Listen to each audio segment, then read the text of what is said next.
The moon shines brightly and illuminates the black water of the ocean. Thick fog descends on it in ominous silence.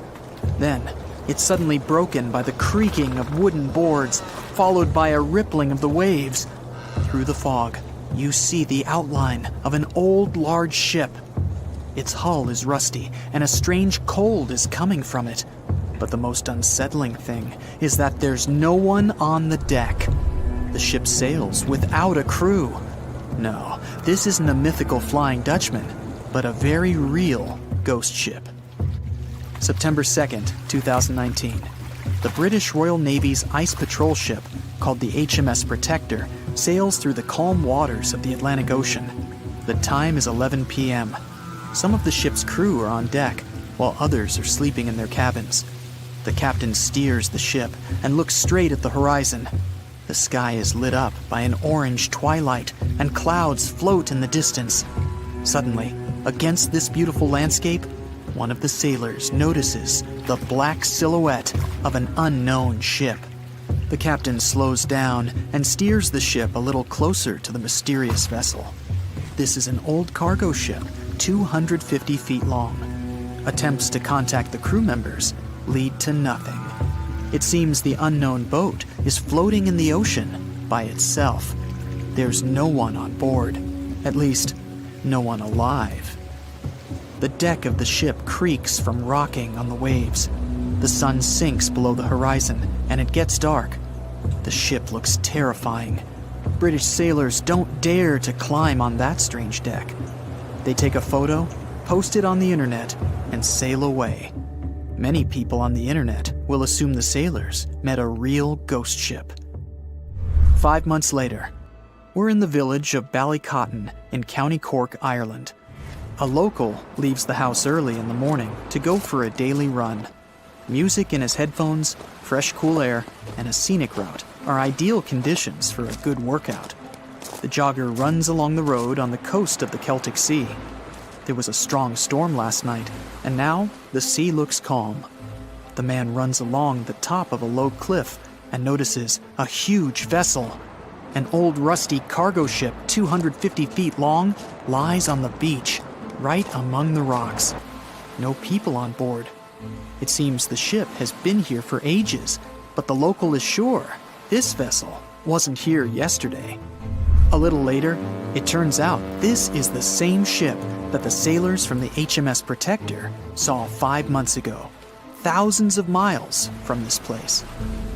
The cargo ship, called the Alta, was built in 1976. Nobody knows who used it all this time and for what purposes. It's only known that in 2017, the ship was purchased by a new owner and marked with the flag of Tanzania. It's important to say that almost all cargo ships are equipped with AIS, Automatic Identification System, which is needed to track ship movements in the ocean. Since 2015, something strange started happening with the Alta's AIS.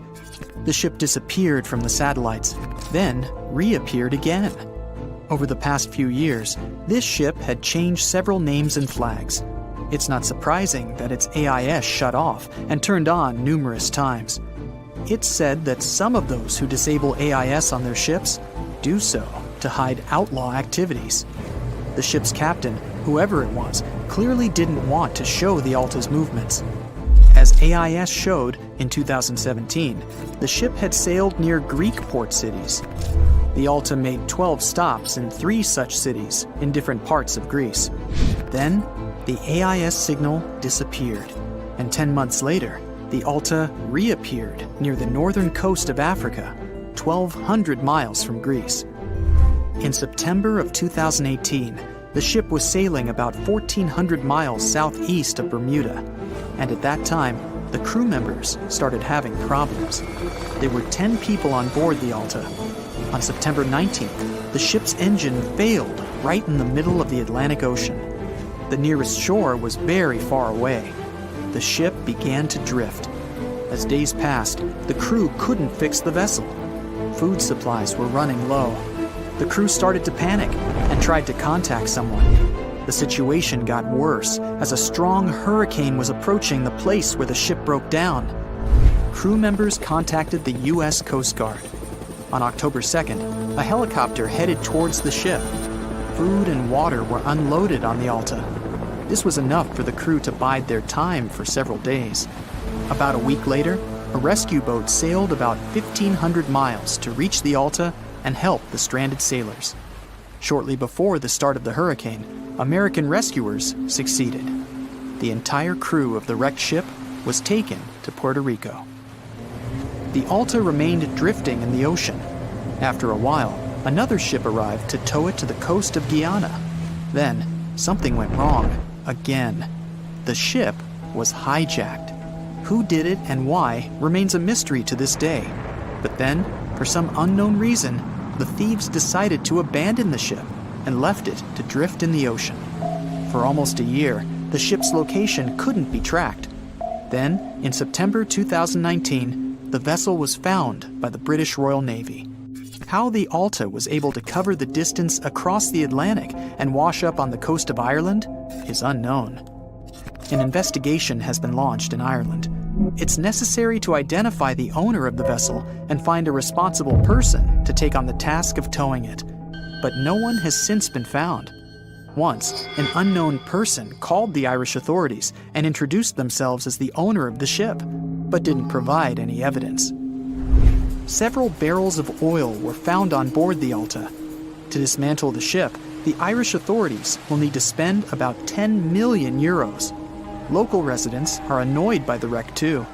Corroding metal is bad for the environment, and kids have already snuck on board and posted a video on the internet from inside the abandoned ship. The further fate of the Alta remains unresolved. It's still lying there. That ship sailed in the ocean for just 2 years.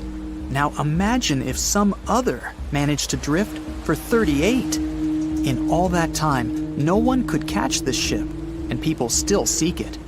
That vessel is called the SS Baychimo. It was a merchant ship owned by a Canadian trading company. In 1931, the ship got stuck in ice off the coast of Alaska. A strong snowstorm began. The team waited a week for it to end, but the storm only intensified. One day, the weather improved a bit, and part of the team was evacuated to the nearest city. Another part of the crew, with the captain, set up camp near the ship. The storm started again and didn't stop for a long time. The blizzard was so heavy that the ship's captain couldn't see beyond his arm's reach. Finally, when the storm was over, the captain saw that the ship simply vanished. He decided the Baychimo sank during the storm. A week later, the ship was found, drifting near the place where it was lost. The hull of the ship was damaged so badly that it was unsafe to sail on it. The captain decided to abandon the ship. However, it didn't sink. For the next 38 years, it was drifting at various points along the Alaskan coast. Several times, people climbed on the ship, including native Alaskan residents and a group of researchers. Attempts to save the vessel from the sea ended in failure. The salvage operations were hampered by drifting ice and bad weather. The last time it was seen was in 1969. The ship was frozen and blocked by the ice. In 2006, the government created a special project to find the Baychimo. However, in all these years, the ship still hasn't been found. Its fate is unknown. It's likely that the ship has finally found peace and is now lying on the seabed of the Chukchi Sea. They said it was the most technologically advanced ship. They said it was unsinkable. And when it sank, they made a movie about it. These were the main reasons why the Titanic disaster became world famous. But unfortunately, this is not the only large-scale shipwreck. And sadly, there have been cases much worse than the tragedy of the Titanic. One of them occurred on April 27, 1865. The Sultana steamboat carried passengers and cargo daily between St. Louis and New Orleans. It was a pretty large wooden boat with 3 decks and was 260 feet long and 70 feet wide, almost twice the size of a basketball court. The ship could carry about 350 passengers, But on that unfortunate day, more than 2,000 people were on it. On April 23rd, she was making a routine voyage from New Orleans when it broke down. Something was wrong with the boiler, so the vessel docked in Vicksburg for repairs. At the port, the ship's captain, James Cass Mason, found out about an excellent opportunity to earn a lot of money. All he needed to do was to transfer a large group of former prisoners to the north. The captain agreed to do it, but the problem was that the boiler required a lot of time to repair. Mason was afraid that his competitors would take the job, so he decided to sail despite the malfunction the ship had. He patched up the holes in the boiler instead of a big repair and invited all the ex-prisoners on board. So, there was a broken boiler, an excess number of passengers, a lack of lifeboats, and not the best river conditions. Also, the captain refused to send the ex-prisoners to the hold, so they were all with ordinary passengers. There were strong chances for a shipwreck, but the greedy desire to earn more money was stronger. The Sultana went on a voyage and sailed up the river for 2 days. At this time, one of the biggest Mississippi floods in history began. The river overflowed its shores because of the flood, with the water level rising several feet. All the trees on the shore disappeared, and only the tops were sticking out of the water. The ship sailed opposite this powerful current, making the boiler work too hard. On the evening of April 26th, the Sultana arrived in Memphis, Tennessee, and they loaded even more, 120 tons of sugar and 200 passengers. She got incredibly heavy. Around midnight, the ship continued its dangerous journey. The captain sailed to barges to load a shipment of coal. At 1 a.m., the vessel left the barge. At 2 a.m., the broken boiler, unable to withstand the load, suddenly exploded. The Sultana was just 7 miles north of Memphis. Few people survived that day. The problem was that passengers trying to escape from the fire jumped into a cold river with a strong current. The Sultana disaster is considered the most tragic shipwreck in the history of the United States. The exact number of those who didn't survive is still unknown.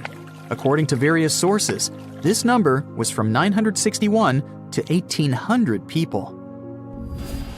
Don't be surprised that almost no one knows this story. There were many more survivors in the Titanic tragedy, and everybody heard about it. But the Sultana sank during one high-profile event. 12 days before the shipwreck, the country lost Abraham Lincoln. People hadn't yet recovered from this news, so no one paid much attention to the tragedy of the Sultana. Many catastrophes happened quite recently by historical standards. One of them occurred in 2002. The ferry La Joola was a Senegalese vessel.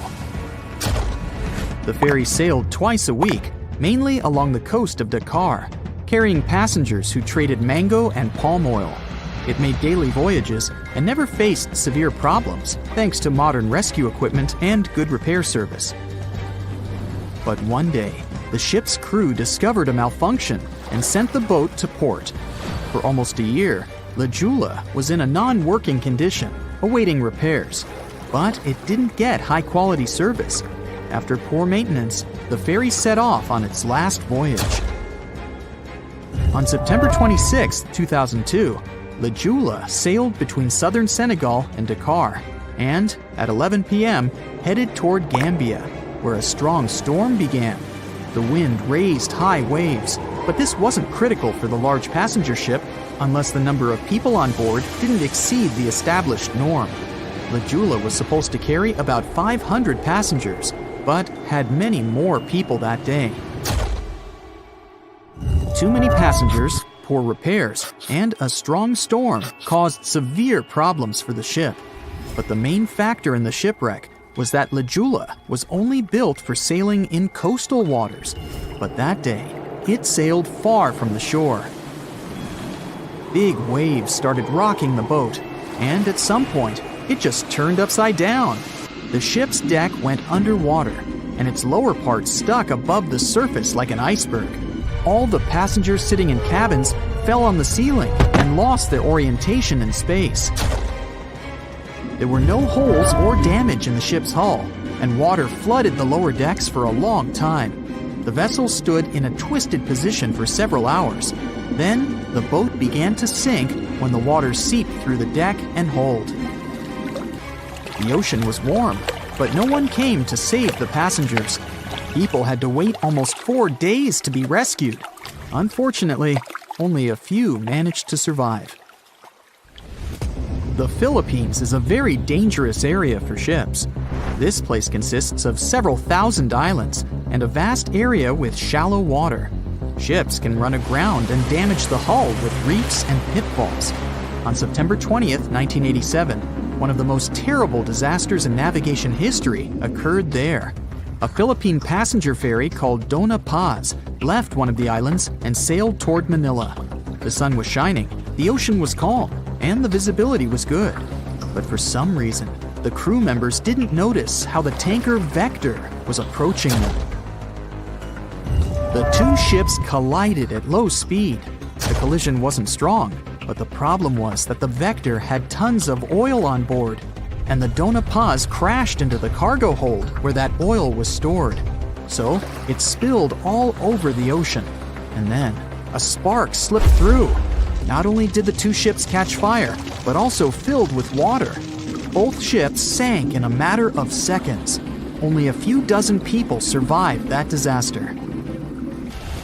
On September 27, 1854, the passenger ship Arctic sailed from Liverpool to New York. The fog came rolling down, and visibility got really bad.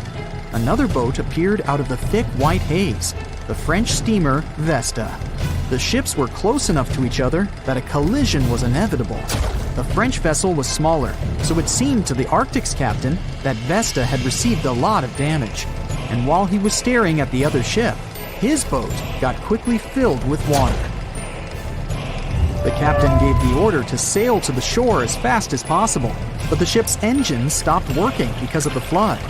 Then the ship's crew started to lower lifeboats with women and kids.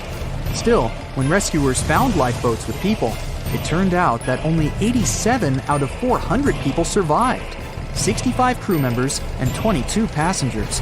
Surprisingly, there were only grown men among them. The ship's captain survived by clinging to the wreckage. All newspapers wrote about this story as one of the most terrible and shameful tragedies in navigation history. The survivors were criticized because they didn't save women and kids, and the crew members were accused of violating the law, since the safety of passengers should be higher than the safety of sailors. But despite this, none of them were brought to responsibility. Unfortunately, shipwrecks still occur to this day, but fortunately, there are fewer of them than before, thanks to modern navigation systems and radar. But no technology can guarantee there won't be a super strong storm or any other emergency that no one can foresee.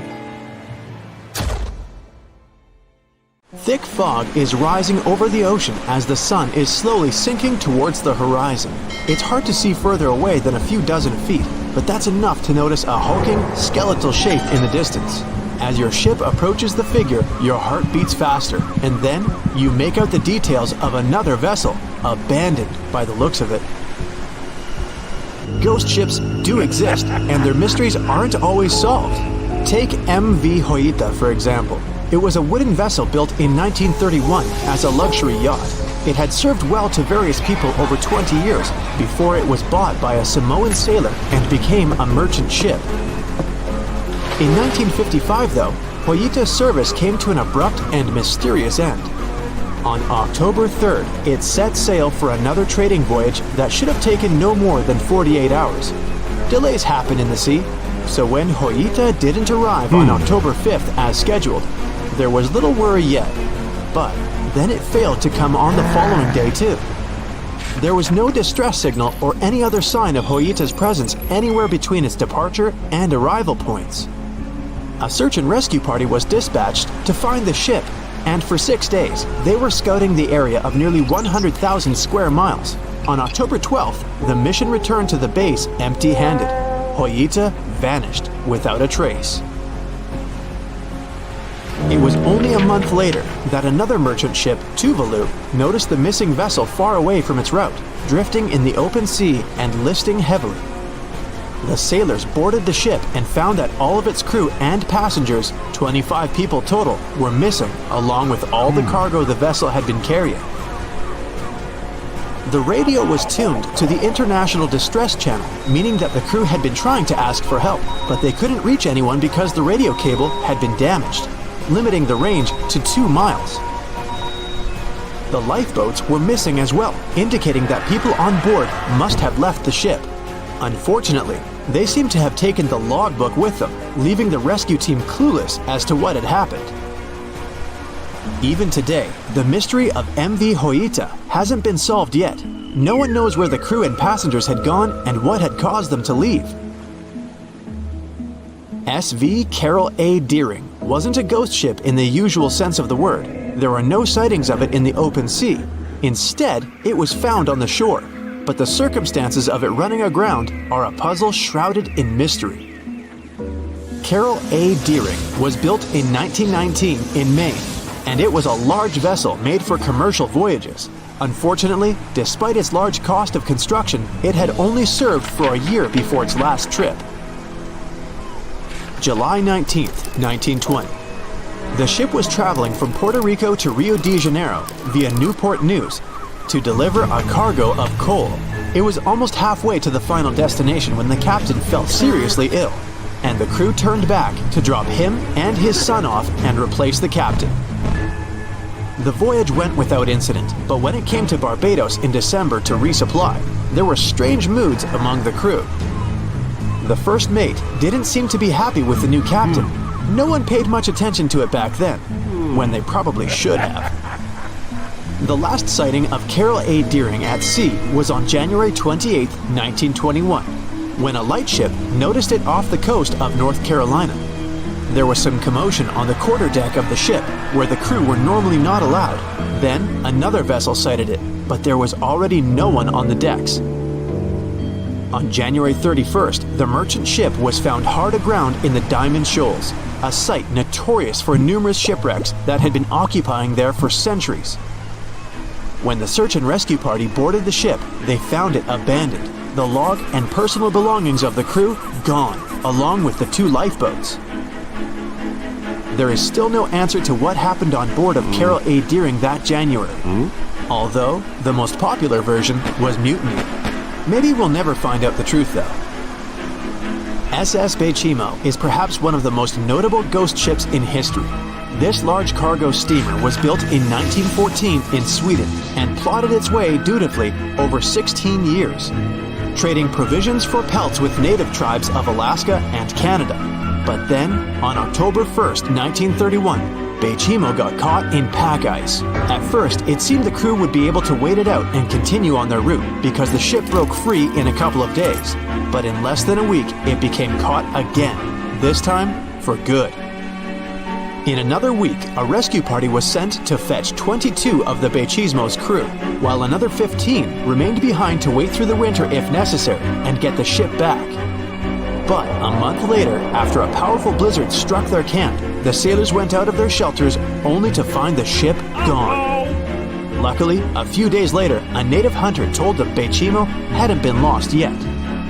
He'd seen it about 45 miles from where they had been stationed. They managed to track it down, but decided the ship wouldn't survive the winter. So they took the most valuable cargo from its hold and abandoned it. They were wrong though. SS Baychimo did survive that winter, and many more that followed. When the ice broke, it sailed away on its own, drifting listlessly along the shores of Canada and Alaska. There were numerous sightings of the ghost ship, sometimes adrift in the open sea, and at other times stuck in the pack ice again.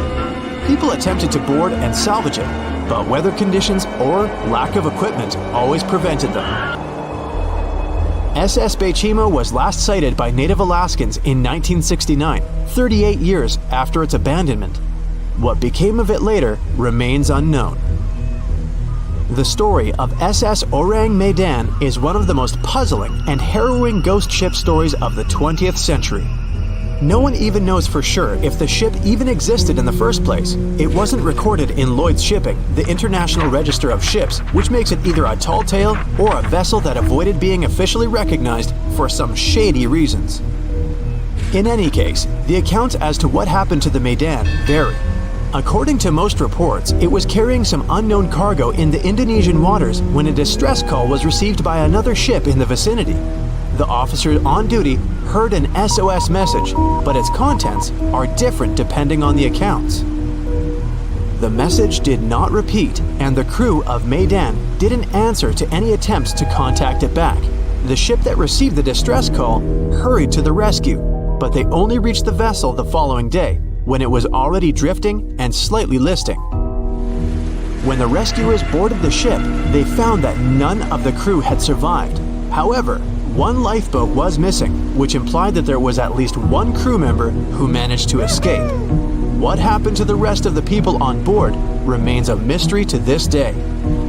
Still, there are no hard facts about this story, so we might never find out whether SS Ourang Medan was actually a ship and not a thing of fiction. SV Zabrina was a 3-mast sailing barge built in 1873 for river trade ships in South America. She served for well over 4 decades, proving to be a sturdy and reliable ship. It was later transferred to Europe, where it continued serving its purpose well. But then, in October 1917, Zabrina set sail on a regular voyage only to be found ashore several days later. Mysteriously, although the ship was perfectly intact, the entire crew of 5 and the captain were gone. There is no direct evidence or hard facts as to what really happened that day. The most convincing theory is that the crew were washed away from the deck because of an underwater explosion. And then the ship sailed ahead without them. But the truth, as always, remains unknown. The voyage started just like any other. The cargo ship SS Cotopaxi is making another journey to Havana, Cuba, to deliver coal. It's November 29, 1925. For Captain Meyer and his crew, leaving Charleston Port, South Carolina, it will be the last trip the ship ever makes. Its route ran through the Bermuda Triangle.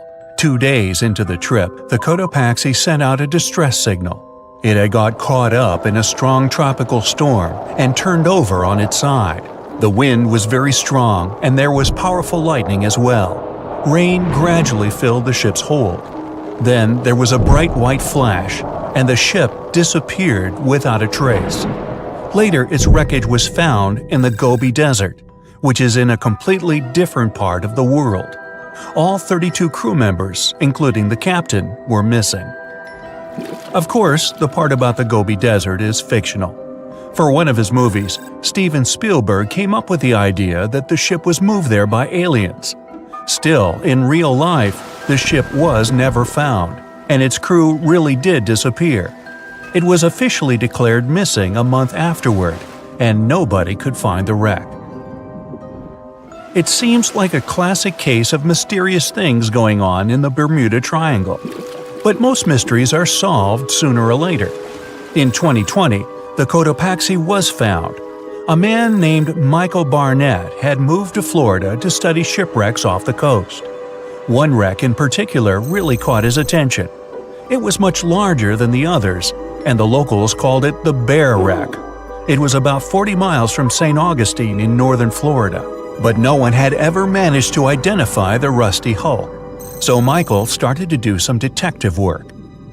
He measured the size of the shipwreck and started working through all the information he could find.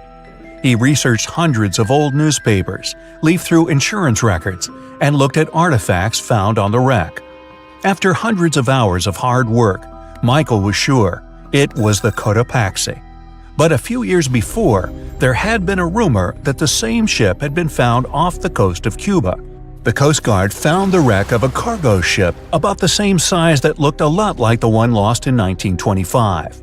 Michael was sure they were wrong, so he teamed up with some science journalists and kept investigating. Soon they discovered something that seemed to confirm Michael's belief. Divers found brass valves with the letters SV on them in the wreckage of the ship. Michael suggested these initials referred to Scott Valve Manufacturing Company. The headquarters of this company was in Michigan, not far from where the Cotopaxi had been built. The company had probably supplied parts for the Cotopaxi. So the puzzle seemed to be solved. The Bear wreck was really the missing cargo ship. But Michael still needed to work out why the ship had sunk. Did something mysterious really happen to the Cotopaxi in the Bermuda Triangle? Later, Michael found the testimony of the ship's carpenter among some old papers. The carpenter claimed that the hatches covering the coal on the ship had been in a terrible condition before it sank. Repair work on the covers wasn't finished before the crew got the order to sail to Cuba. So if the hatch covers were still broken during the trip, water could have easily gotten on board. This water probably flooded the hold during the tropical storm. This was the real reason why the Cotopaxi went down. There was really nothing mysterious about it. It was just a mistake made by ordinary people. But this is just one example out of dozens or even hundreds where ships and planes have gone missing in the Bermuda Triangle. We still can't explain some of these incidents. It seems like there really is something weird going on there. One of these strange events happened in 1948. A passenger jet was headed for Miami from San Juan, Puerto Rico. It disappeared in the same area as the Cotopaxi.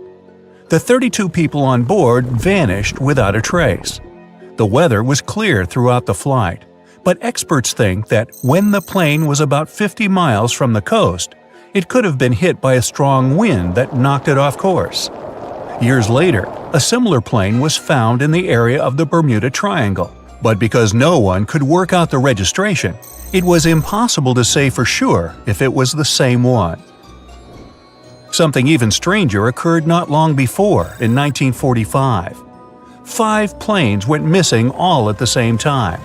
Some trainee pilots were practicing their navigation skills, but when they'd finished, it seems they couldn't find their way back home and disappeared. Many people assume they just ran out of fuel. This seems likely, but still, the circumstances were really strange. The trainees were being supervised by an experienced pilot who had 2,500 hours of flight time. He would never have let a group of newbie pilots get that far away from their base. Even now, people still debate what could have happened. Some insist the pilots ran into something supernatural out there in the Bermuda Triangle. But who knows? And here's another freaky thing that happened there which no expert has been able to explain. Time travel. In 1970, Bruce Gernon was flying a plane from Andros Island to the Florida coast. When he was at 11,500 feet, a giant cloud appeared in front of him. It kept getting bigger and bigger, and he had no choice but to fly through it. As soon as he did, the plane was surrounded by darkness. It was as if the day had turned to night in a split second. Suddenly, Bruce began to see white flashes of light around him. They were so bright that they lit up the entire sky. But they weren't lightning bolts, although he couldn't really explain what they were. The plane continued through the strange cloud for almost a half an hour. Bruce noticed that the cloud changed shape during this time. The space around the plane turned into a tunnel. Then the tunnel started narrowing. Bruce became really tense as he tried to cope with the plane's controls. All his instruments and navigation equipment were going crazy, and the electronics stopped working. Then, a white light appeared at the end of the tunnel. Just like in the movies, the plane escaped the closing cloud tunnel at the very last second. Everything was fine, but now Bruce found himself in some white fog. He had no idea where he was. Then he managed to contact ground control. He was shocked when he learned that his plane was already in the airspace above Miami. It seemed that something impossible had happened. Bruce was meant to cover a distance of about 250 miles during the flight. This usually took 1.5 hours, but he had managed it in just 47 minutes, almost 2 times faster than normal. When Bruce landed, he went to check the amount of fuel left in the tank. It turned out he'd used up a lot less than the normal amount of fuel as well. Could there be a logical explanation for the time-traveling plane? Well, records show that a large number of sunspots were detected on the surface of the sun that day, and there was a strong solar wind. This could easily have made the electronics and devices on the plane go crazy. But what about the mysterious cloud? The Florida coast is a place where 2 large air currents meet. One has a high pressure and the other is a low pressure one. This causes a lot of storm clouds in the area. But people still debate how Bruce was able to cover the distance so quickly. Some people say that some kind of mysterious dark energy was involved. Others say it was a gravitational anomaly that curves space and time. Others think that Bruce is just a fraud. We still don't know the truth. So, is there really something supernatural about the Bermuda Triangle? Or is it all just coincidences and made-up stories? The truth is that no more planes and ships disappear in the Bermuda Triangle than anywhere else in the world.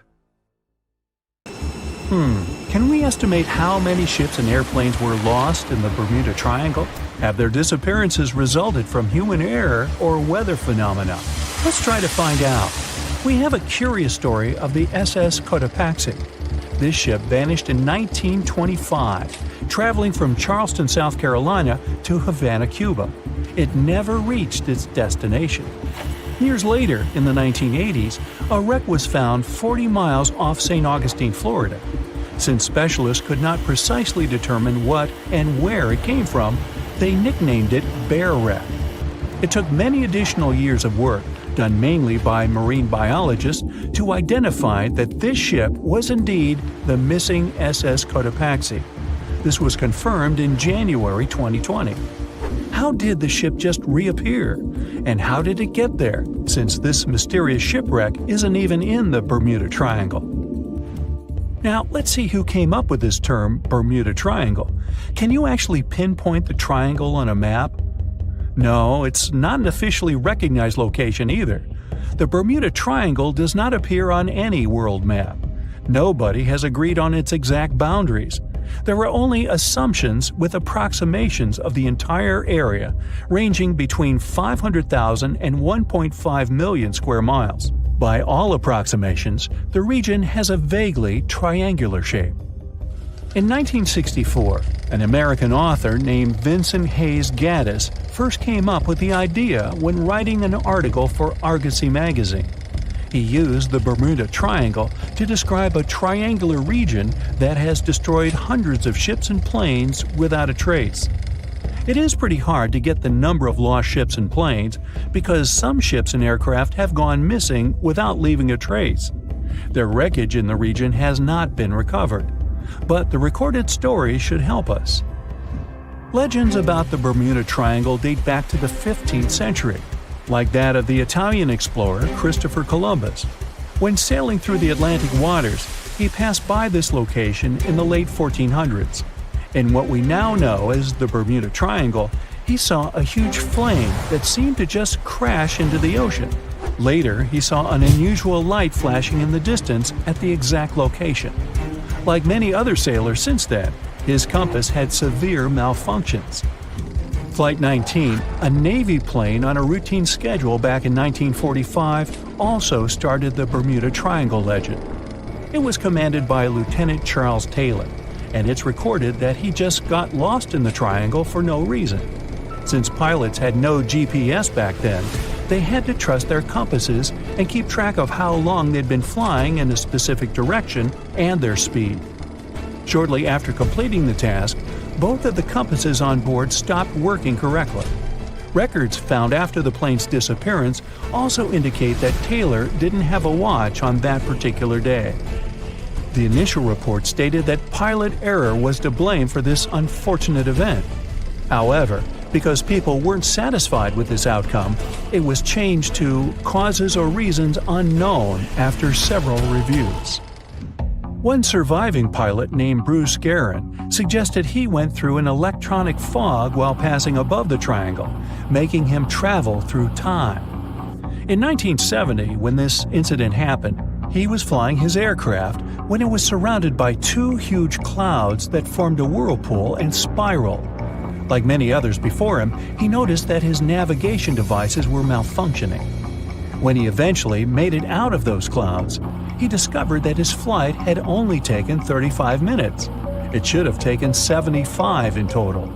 Since he had no other reasonable explanation for what he went through, he believed he must have been pushed forward in time. It's not only strange-looking clouds that have been seen above the Bermuda Triangle. In 2014, a pilot recalled almost colliding with a flying object that he could not identify whatsoever. Some of these strange encounters were even caught on tape. It's the case of an early 2015 flight whose passengers noticed a curious object just floating over the ocean. The pilots have yet to figure out what they actually saw back there. Okay, not all of the possible explanations have been this unusual. Oceanographers, for example, have also tried to explain why ships disappear around here. So they recently came back to one of their old theories: rogue waves. These are immense walls of water that just pop up suddenly. If multiple such waves rise simultaneously, they overlap like a wave sandwich. If one single wave can reach over 30 feet tall and happen simultaneously, it can create a rogue wave that can surpass 100 feet high. These types of waves can quickly overtake even the biggest of ships. Meteorologists came up with their own explanation too: hexagonal clouds. These unusual types of clouds can generate winds of up to 170 miles per hour, and they're pretty significant too, some reaching 20 to 55 miles across. As such, waves inside these wind giants can go as high as 45 feet. The Earth's own magnetic force might also have something to do with it. Within the Bermuda Triangle, compasses point to true north, the geographic North Pole, rather than magnetic north, the shifting magnetic North Pole.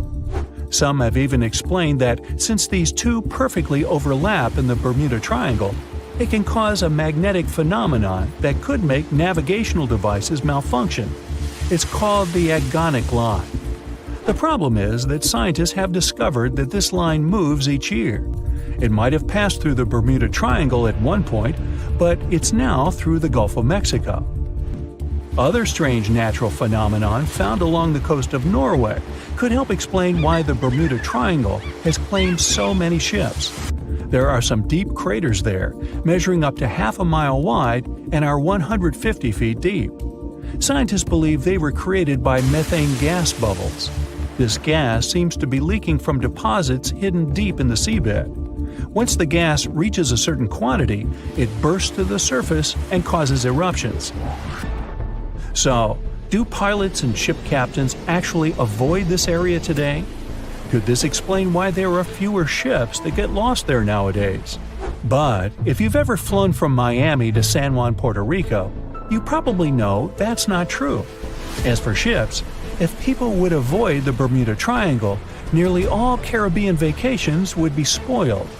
To this day, there are a lot of flights that go over the Bermuda Triangle, so it's clear nobody is avoiding it. This place is one of the most heavily traveled shipping lanes in the world. Nowadays, the Bermuda Triangle has heavy daily traffic, both by sea and air. But the Bermuda Triangle is indeed subject to tropical storms and hurricanes that happen very often.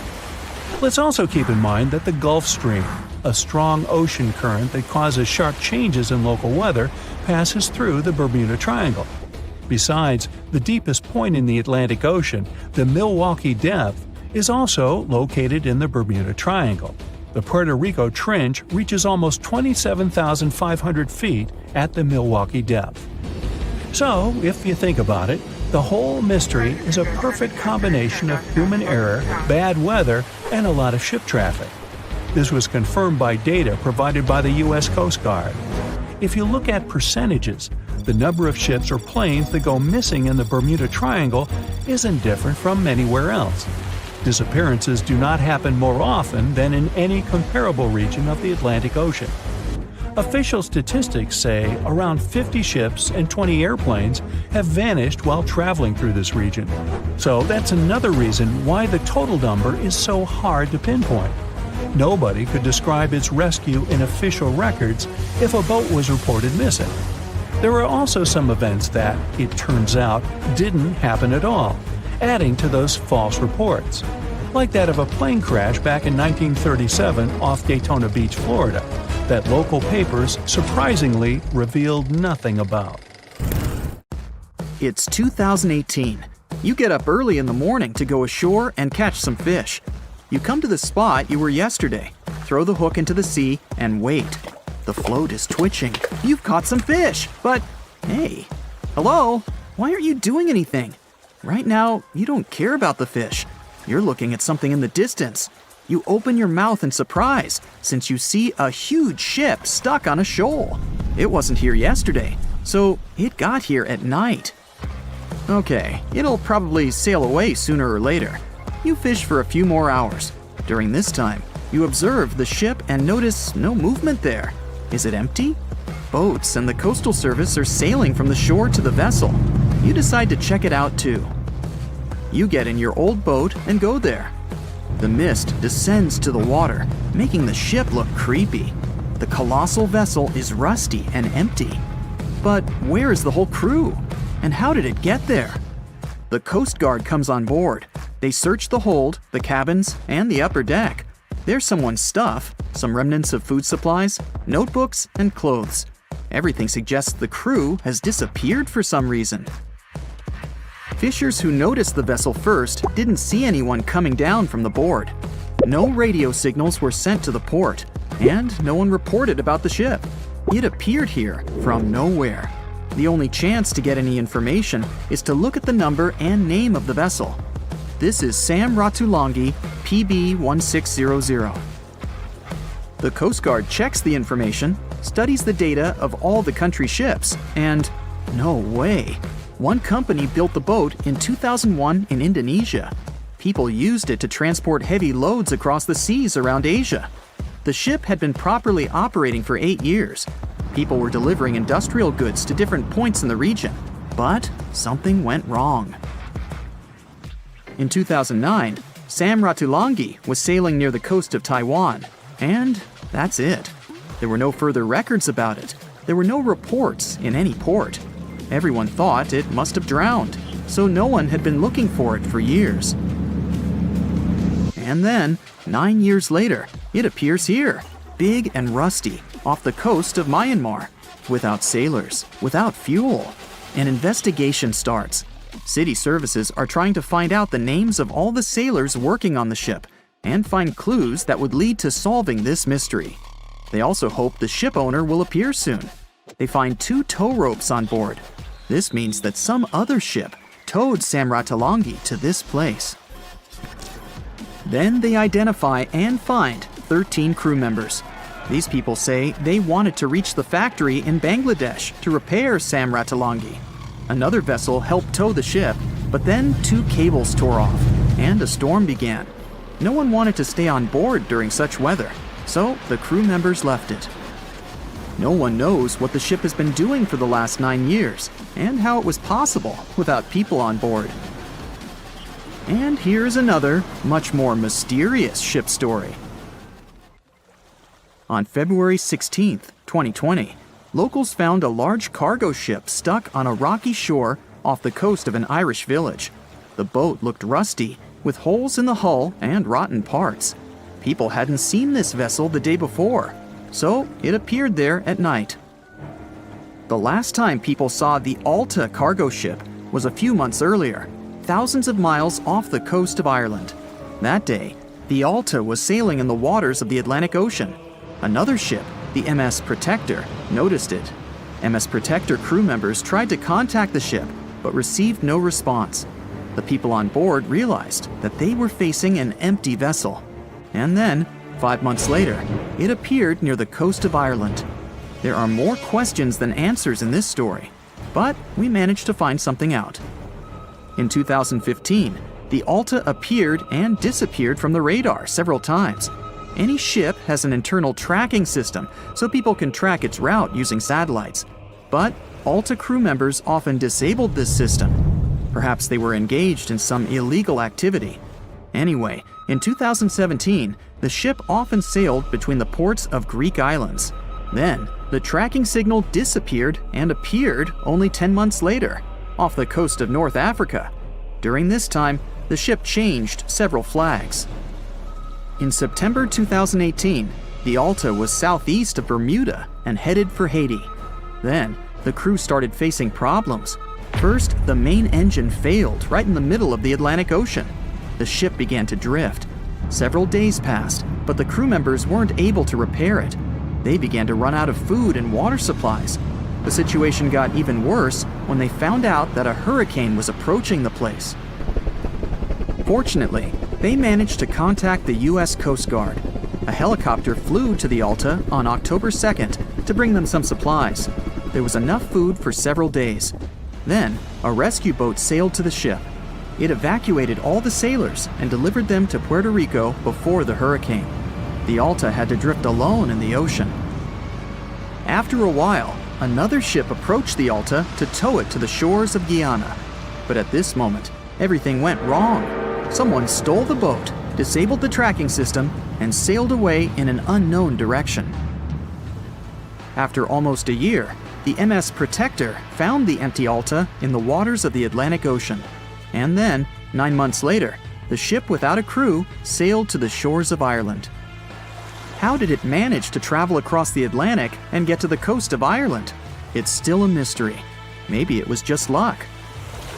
No one else saw the ship all this time. It was just covering huge distances, surviving storms.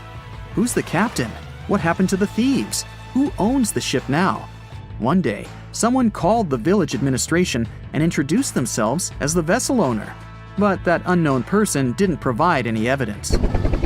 They found several barrels of oil on the ship, which they took away by helicopter. The Alta was rusting. Corrosion of metal could damage the environment. The vessel had no commercial value, yet it would have taken millions to get rid of it. There were 3 options for what to do: leave the ship where it was, tow it into the sea and let it sink, or disassemble it for scrap. But nature had its own plans. Storms and strong waves split the hull into 2 parts. The Alta was drifting without a crew in the waters of the Atlantic Ocean for about 2 years. But this is nothing compared to a ship that was traveling for 38 years. The record belongs to the SS Baychimo. It was a merchant vessel owned by some trading company. In 1931, the ship found itself on the ice off the coast of Alaska. Its movement slowed down. A thick layer of ice blocked the ship, and a strong storm only made the situation worse. The blizzard was so intense that the crew members couldn't see anything but a white veil in front of their eyes. Sailing any further was impossible. The team had to wait for the storm to end. They waited for a day, 2, 3 days. A week had passed, but the snowstorm was only getting stronger. Then, one day, it grew weaker. The crew members split into 2 teams. The first team went to the nearest city. The second group, along with the captain, stayed on board. They set up camp next to the ship and waited for the blizzard, which had started again, to end. There was 0 visibility. And finally, one day, the storm was over. Great! And now, wait a minute. But where is the ship? The SS Baychimo just disappeared during the blizzard. The captain was sure that the ship had sunk, so he left along with the crew. Then, a week later, they saw the vessel drifting near the area where they had lost it. The hull was damaged so severely that it was unsafe to sail on it. Repairing the ship would be pointless and expensive, so the captain decided to abandon it. He was sure that it would go underwater sooner or later, but it stayed afloat for the next few days, the next few months, and a few years. People had reported seeing it at various points along the coast of Alaska for 38 years. The last record of the SS Baychimo is dated 1969. Those who saw it claimed the ship was completely frozen, almost merged with the ice. Some people planned to start an expedition to find the ship, but all attempts were unsuccessful. The vessel is probably lying somewhere on the deep sea floor.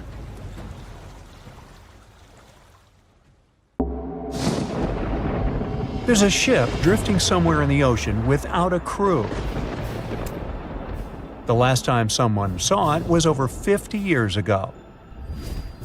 Its story reminds of that of the Flying Dutchman, a ship that's bound to sail forever and bring disaster to whoever sees it at sea. At least the legend says so. Unlike the Flying Dutchman, the SS Baychimo was definitely real and built for a German company in Hamburg and began as an ordinary cargo ship.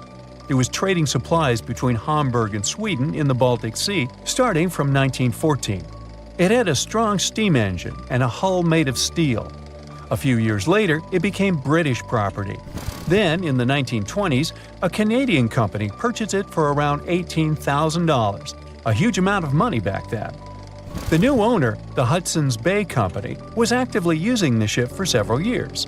They would often send it on voyages from its home port in Scotland to Siberia, Alaska, the Yukon, and the Northwest Territories.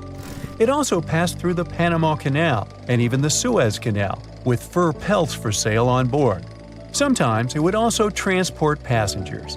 It had completed 9 successful voyages before this strip of good luck came to an end.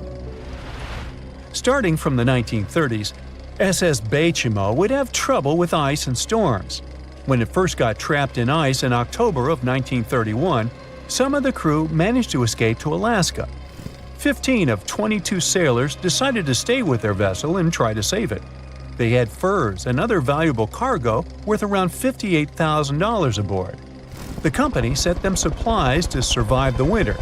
They set camp near the ship out of the hatches, tarpaulins, and other materials, and offloaded the cargo. At the end of November, a blizzard rushed through the area, and it seemed like it had taken the ship with it. The ice platform had survived, but the ship broke free. Some of the crew members were sure it had sunk.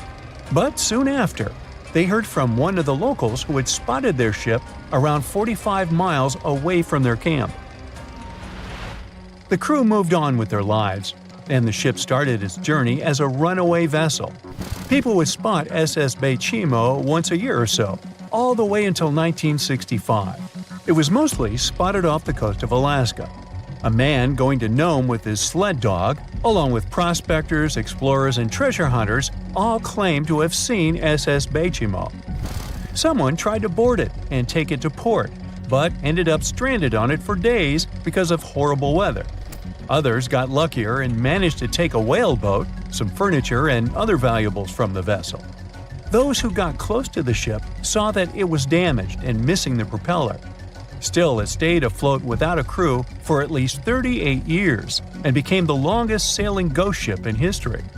In 2006, the Alaskan authorities started a project to solve the mystery of this ghost ship of the Arctic and finally find SS Baychimo, either still above or below the water. So far, the project has not been a success. SS Baychimo remains one of the estimated 4,000 ships that have disappeared off Alaskan shores. If the legend of the 17th century isn't lying, this ghost ship could be sailing somewhere along the Flying Dutchman. It belonged to the Dutch East India Company. Its captain managed to do the impossible for that time and sailed from Holland to Indonesia in only 3 months.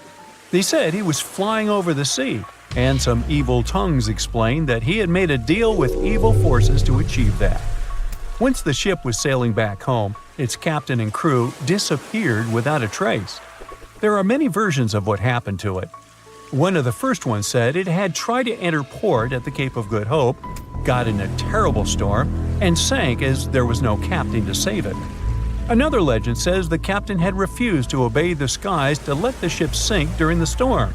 A scary life form then struck the boat and the crew, and it was condemned to forever wander without rest. Many sailors claim to have spotted the wandering Dutchman. The Duke of York, who was to become King of England, mentioned having seen it in Australian waters. Right after spotting the ship, the man who saw it first fell from the top of the mast and didn't survive. There were more encounters with this legendary ship up to the middle of the 20th century. Ships would nearly collide with it as the Flying Dutchman jumped out of the blue. Scientists have a more logical explanation for this mystery: Fata Morgana, not to be confused with Hakuna Matata. Now, when you're out at sea on a hot day and the air is all wavy, it feels like when you look at the road on a scorching summer day. That's because of something called atmospheric refraction. When light passes through different layers of air with different temperatures and densities, it bends and twists. Sometimes, under certain conditions, this bending of light can create really bizarre optical illusions over the ocean, like sightings of the Flying Dutchman. The Fata Morgana phenomenon can make distant objects appear distorted, stretched, or even lifted above the horizon. So you can see a ship far away, but because of the way the light is bending, it will look like it's floating above the water or even disappearing and reappearing. A Fata Morgana is most commonly seen in polar regions, especially over large sheets of ice that have a uniform low temperature. But you can see it anywhere, even in deserts and over lakes on hot days. The first stories about ghost ships go all the way back to ancient Greek and Roman mythology. One of the most famous ghost ships in history is the Mary Celeste. This brigantine was traveling from New York City to Genoa and was fully stocked with provisions, but missing a crew when it was discovered in the Atlantic Ocean in 1872. The crew's personal belongings were also there, completely undisturbed.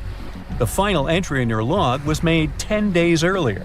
We still don't know what happened to its crew, and the ship has inspired many spooky stories and legends. The Lady Lovibond was another legendary schooner that is believed to have been wrecked off the coast of Kent in the middle of the 18th century. The story tells that the ship's captain, Simon Reed, had just got married and took his bride on board for a celebratory cruise, despite the superstition that it could bring bad luck.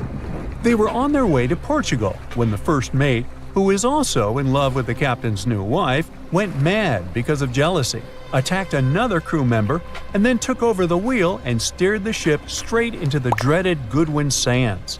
No one aboard survived, and the schooner is said to reappear as a ghost vessel every 50 years. In present times, many vessels become abandoned and turned into ghost ships intentionally. There are thousands of them floating in U.S. rivers, lakes, channels, and coastal waters. Some people lose their boats in storms and other extreme weather. Others have to abandon their boats because maintaining them can cost 10% of the boat's price. Plus, docking a vessel can add up to several $1,000s every year. Most boats have been made of fiberglass, so an owner can't just recycle them as scrap metal. So, once they want to get rid of it, they often tie it to a dock and sneak away, or leave it floating far away from the shore, or just try to sink it. When ghost ships sink in shallow waters, they can cause damage to coral reefs, mangroves, marshlands, oyster habitats, and wetlands. Plus, they can collide with unsuspecting regular ships and cause real trouble. So, don't do that. Enough said. No matter what happens, don't stop! We almost got it! Two treasure seekers are digging frozen ground in a cornfield at night. It's raining hard, lightning is flashing, but these two guys keep working. And now the shovel hits something solid. No way! A treasure chest! They start digging faster and find a piece of a ship's engine. What the? Far from the seas and lakes, somewhere under the fields of Kansas City, they found a giant sunken ship. How is this possible? Now you'll see. Some people spend their lives searching for shipwrecks with treasures underground. One of them is explorer David Hawley. He's been looking for such ships far from the seas, rivers, and oceans for many years. He does this because he likes the feeling of adventure. The holds of these ships may contain chests of gold, antiques, and artifacts. And you can get a lot of money for them. David says you don't have to go into the ocean to find a sunken ship. They may be lying in your backyard. But why do ships end up buried underground among fields, farms, and plains? Let's find out using the example of steamboat Great White Arabia. According to old records, the newspaper clippings, this ship had been carrying about 200 tons of treasure before it sank in 1856. Many rumors and local legends said the ship was lying underground, a few miles northeast of Kansas City. It was there because people deliberately altered the riverbed and channels of the Missouri River in the second half of the 19th century. They artificially brought the shores closer to each other. They narrowed the river to increase the flow's speed, so boats could sail much faster. In the 19th century, steamboats were the most popular means of transporting passengers and goods. Before railroads, they extended the western border across the Mississippi and Missouri rivers and brought supplies to people. That's why it was so important to increase the speed of their movement. So, on September 5th, 1856, Arabia was sailing along such an estuary. It came across a snag sticking out of the water. A piece of log quickly flooded the ship. Fortunately, all passengers were evacuated. But the steamer and its precious cargo reached the silt bottom of the Missouri River in a few minutes. Several years had passed. Everyone forgot about the vessel. During this time, the course of the Missouri River had changed. But Arabia remained under the wet, muddy bottom. The soil level above it was getting higher, and the ground was losing moisture. Eventually, many decades later, a cornfield formed above the sunken ship. In the 1980s, one farmer owned this area, and he had no idea what was hidden in his territory. David Hawley carefully studied the history of the sunken ships of the USA. He knew that hundreds of steamers had gone underwater all over Missouri, but most of all, he was interested in Arabia, as there were rumors that it was filled with gold and other valuable things. The territory of cornfields in Kansas was vast, but David Hawley knew how to search properly. In 1987, he started working. First, together with his brother and father, they collected all the clippings from old newspapers they could find. They were looking not only for information about the steamer, but also for maps of the Missouri River. They tracked its historical changes, checked the dates, and identified a large area where the steamer sank. Next, they used electromagnetic testing and other geological stuff to study the soil and find the right place. They searched for differences in ground moisture and density. Then, they went through the territory with powerful metal detectors. And so, by the fall of 1988, they had determined the location of the steamer.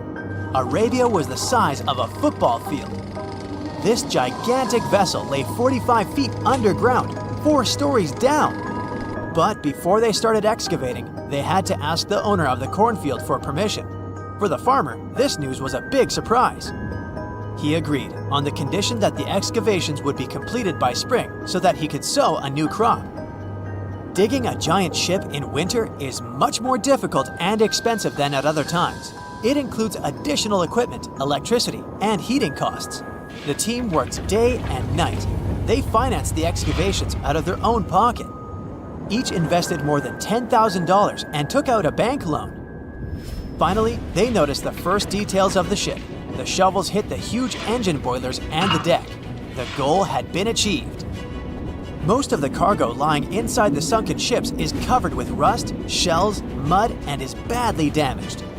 The contents of Arabia were in excellent condition, considering that the ship had sunk 130 years prior.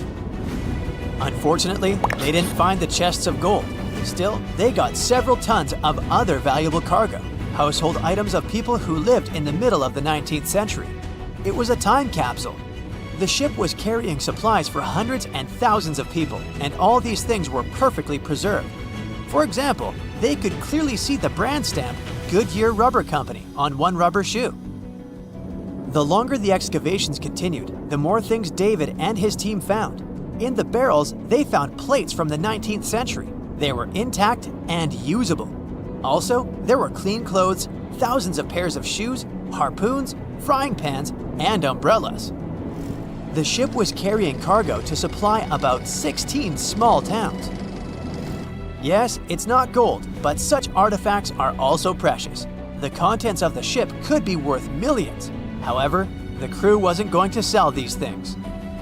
They made a museum on the site of a former fruit market in Kansas City. If you go there, you will immediately feel like you're in a department store of the 19th century. There are thousands of items in good condition. Even the matches here are dry enough to light up.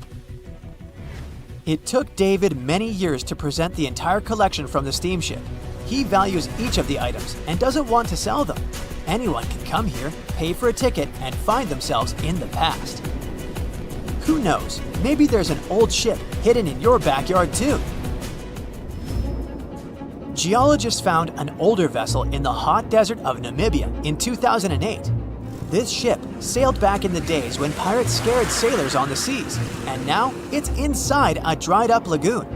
The ship sailed from Lisbon in 1533 and disappeared with the crew near a small diamond mining town. After almost 500 years, the hull had been badly damaged. Only the carcass of the ship remained, but the treasure hidden inside the vessel stayed intact. They carefully studied the boat for a long time, trying not to ruin anything. And then, 5 days later, they found a big old chest in the hold. Carefully opening it, they found gold coins there. Thus, the cost of the ship was estimated at about $10 million. The exact cause of the shipwreck is unknown, but experts believe the ship was destroyed by heavy cargo and bad weather. It went to the bottom of a lagoon that later became a desert. Some find an airplane in their backyard, others discover a ship, and one man found a passage to an ancient secret city in his house. This happened in Turkey in 1963. The owners of the building decided to make repairs. He went to his basement and knocked down the wall to turn this place into a living room. And so, behind one wall, he found a tunnel leading underground. The man thought it was some kind of a secret chamber. He went down there and realized it was something much more than that. It was an ancient city 18 floors deep. People built it in the years 780 to 1180 as a refuge from weather disasters and the invasion of enemies. This place also includes many underground tunnels that stretch for several miles in different directions. People could get to the town from different points using secret passages leading to these roads. The city can accommodate about 20,000 residents, livestock, and tons of food supplies. Archaeologists have also found a chapel, schools, stables, and public kitchens there.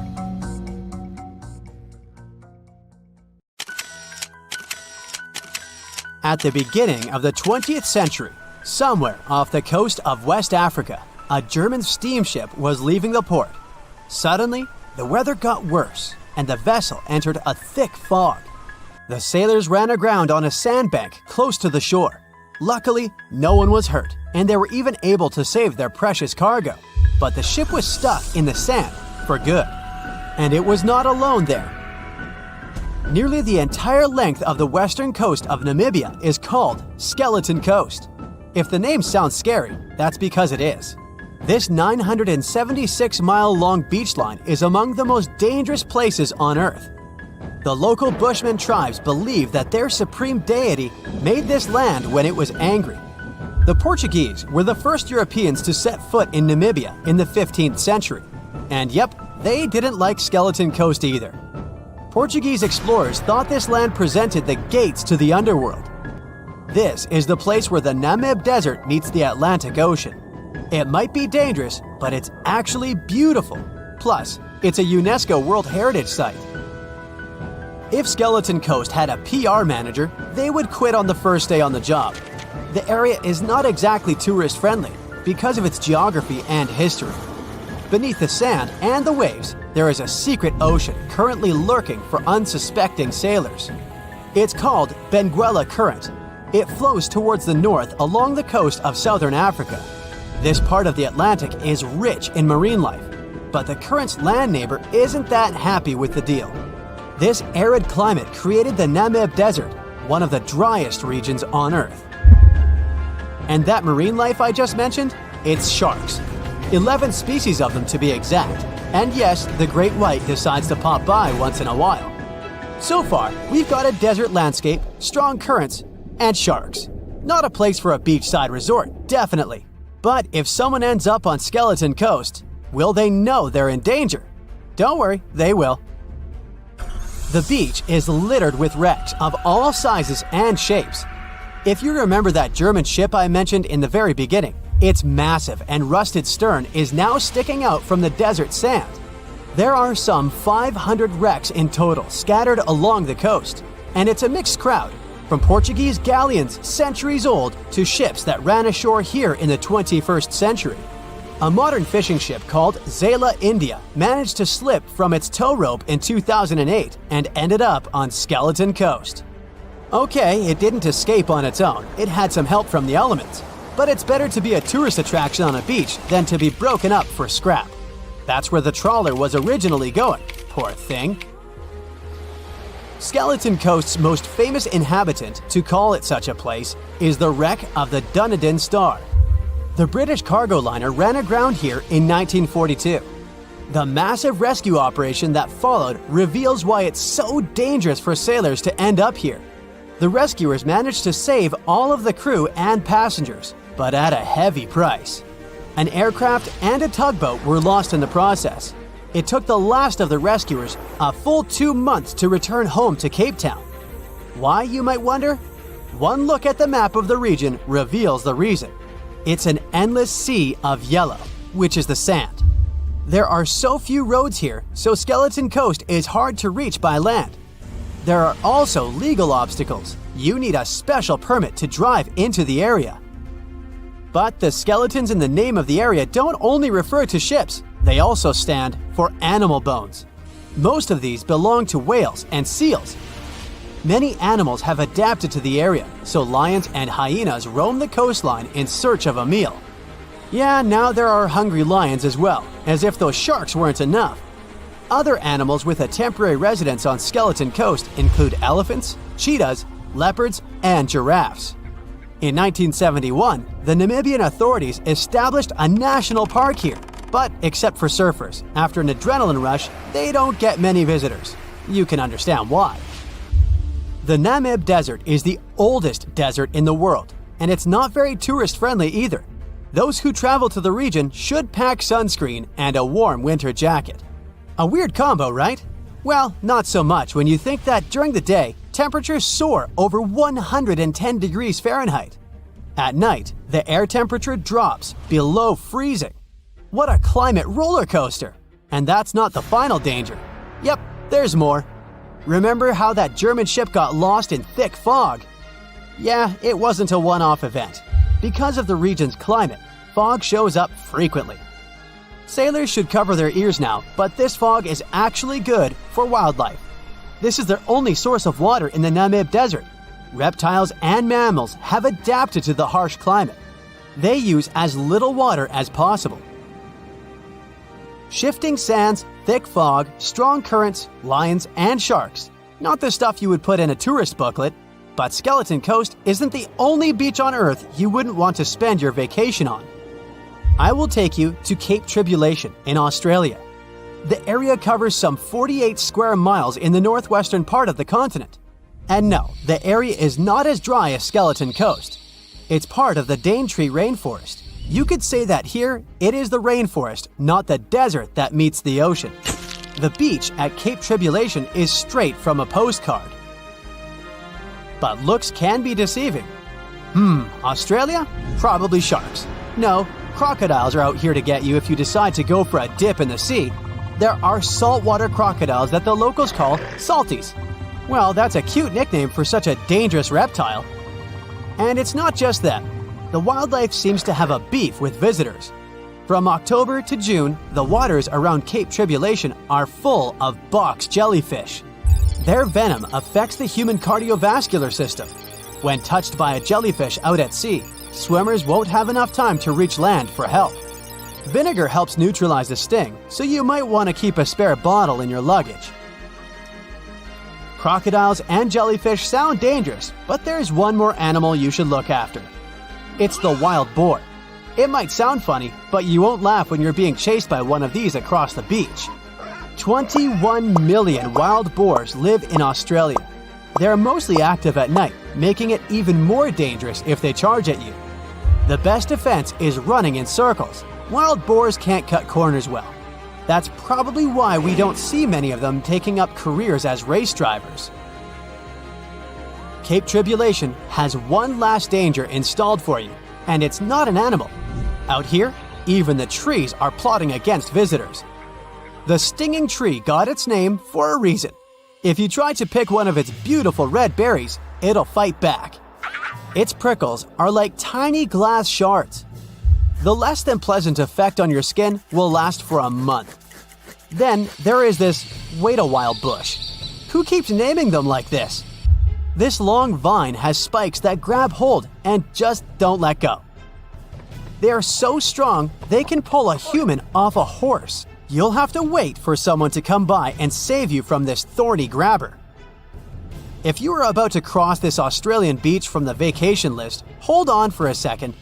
Tourism is booming here. The local authorities have restricted access to all of the danger zones.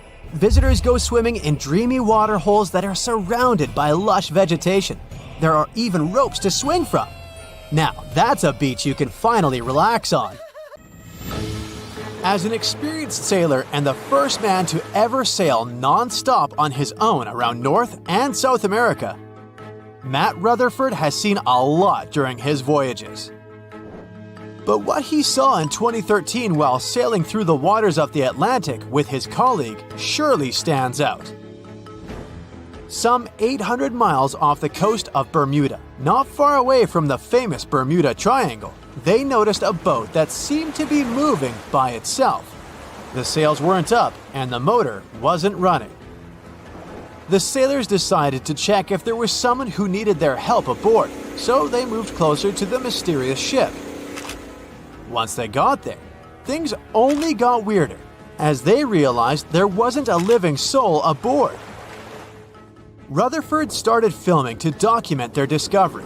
The boat looked so awfully abandoned that they expected to find some pretty scary things in there. But it didn't stop Rutherford from searching the vessel. The boat, which turned out to be named Wolfhound, looked like an upscale one, probably costing hundreds of thousands of dollars. It was pretty weird to find it floating by itself in the middle of the ocean. It seemed like whoever abandoned it was leaving in a rush. There were clothes and other personal belongings all over the main cabin. Some parts of the ceiling had fallen and some drawers had popped open. The brave sailors decided to tow the ghost ship back to Bermuda. It wasn't easy because Wolfhound was bigger and heavier than their boat. After days at sea, the crew was running low on fuel and asked a passing freighter to stop and give them some gas. They kept pulling Wolfhound until the tow line got wrapped around the rudder and they realized they could get stranded in the Bermuda Triangle. So they had to abandon the ship. What really happened and how Wolfhound ended up in the middle of the ocean will probably remain a mystery. Rumor has it that it belonged to a member of the Royal Irish Yacht Club. The ship was going on its first voyage from Connecticut to Bermuda and then Antigua. It got in a terrible storm around 400 miles away from Delaware. The winds were so strong that the yacht suffered 2 knockdowns. A Greek cargo ship rescued the crew. They left the ship with an emergency beacon on. The rescued crew members shared that they saw the ship sink, which only adds more questions to the story. How did it get back to the surface? Does the Bermuda Triangle have anything to do with that? Christopher Columbus himself reported some unusual compass activity going on in this mysterious area while he was on his way to the New World. Despite the stories of more than 50 ships and 20 planes disappearing in the area, it remains one of the most heavily traveled shipping routes in the world. Some skeptics believe that this fact solves the Bermuda Triangle mystery. It could make sense because the busier the area, the more accidents happen there. But then again, it's not the number of disappearances that makes the place so mysterious. It's the lack of explanation and wreckage lost for good. The first ever confirmed ship to vanish in the Bermuda Triangle was the USS Pickering. In 1800, it departed from the US on its way to the West Indies. The ship sailed into the Bermuda Triangle along with its 90-man crew. No one ever heard anything from them ever since. The popular explanation is that the ship was taken out by a storm. But because no one found any wreckage, we'll never know for sure. The largest ship that has ever disappeared in this mysterious area was the USS Cyclops. In March 1918, carrying a crew of 306 people, the USS Cyclops left Barbados and headed home to Baltimore. The ship passed through the Bermuda Triangle on its journey and vanished into thin air, or rather, water. The Cyclops never sent any distress signal and disappeared without any explanation or trace. The Bermuda Triangle isn't the only place in the world where ships go missing or mysteriously resurface. One of the most famous ghost ship stories would be of SS Baychimo. The large cargo steamer was built in Sweden. On October 1st, 1931, it got caught in pack ice. The crew decided to wait it out and managed to break free after a couple of days, only to get trapped again in less than a week. This time, they didn't manage to make it out. A rescue team went by air to save 22 of the crew members. 15 other members stayed in a wooden shelter they built not far away from the ship. Their plan was to wait out the winter and get back aboard. At the end of November, a strong blizzard was rushing through the area. When it was over, Baychimo seemed to have gone away with the storm. The captain decided it must have broken and sunk, but a few days later, a local hunter informed them that he had seen the ship around 45 miles away from their camp. The crew managed to find the ship and took the most valuable cargo from its hold. They had fears that Baychimo wouldn't live through that rough water, but it did manage to survive after all. Once the ice was gone, it floated away and ended up drifting along the shores of Canada and Alaska. Many people reported seeing the ghost ship in an open sea. Some even tried to board it to save the ship, but the weather didn't allow it to happen. The last time someone saw SS Baychimo was in 1969, 38 years after its crew had left it. It could still be drifting somewhere in the ocean. The story of MV Hoita happened in the South Pacific. The ship was originally a wooden luxury yacht. After serving for 20 years to various owners, it became a merchant ship. In 1959, it set on a trading voyage that was supposed to last around 2 days. When it didn't reach its destination on time, no one was worried at first, as things happen in the open waters. After another day, and no distress signals from the Hoita, it was obvious that something serious was going on with it. There were 25 people aboard, and their families wanted to find them. A search and rescue crew worked for 6 days looking for the ship, or at least its wreckage, in an area of nearly 100,000 square miles. That's 1.5 times as big as Florida. Sadly, the mission had come back with no results. It seemed like Hoita had disappeared without a trace. A month later, another merchant ship noticed Hoita drifting in the ocean, miles and miles away from its original route, and none of the crew members or passengers were on board. The cargo had also disappeared. The lifeboats were also gone, so the people must have escaped the ship hoping to save themselves. It turned out that the crew had been trying to get help as they tuned the radio to the International Distress Channel. But the damaged cable didn't let them send the signal any further than 2 miles. It also looked like when they were leaving the ship, the crew took the logbook with them, and we still don't know what exactly happened to Hoita. Family members of those who were on board are still looking for answers. One professor claims it must have been a corroded pipe that leaked and flooded the vessel, but we'll most likely never know for sure. In the Pacific Ocean, near Japan, there is an area nicknamed the Devil's Sea. It's believed to be one of the 12 vile vortices around the Earth. Some people claim that vile vortices have weird things going on in them because the pull of the planet's electromagnetic waves is stronger there than anywhere else. The most famous ship that disappeared in the area was a fishery patrol vessel in 1952. The ship went there to investigate the vessels that went missing previously and disappeared along with 31 crew members. Scientists who don't believe it was a mysterious disappearance blame the underwater volcano eruption for what happened. It has recently become a popular location for many tourists looking for the perfect place to get away from it all. If you're lucky enough to catch a sunny day here, it's like no other, I can assure you. Chances are you'll end up having loads of foggy days, but let's be honest, they have a special allure of their own. This enchanting smile-shaped island is called Sable Island. It's located 190 miles from mainland Nova Scotia. It wasn't accessible to the general public until 2013. That's when it was added to the list of National Parks of Canada.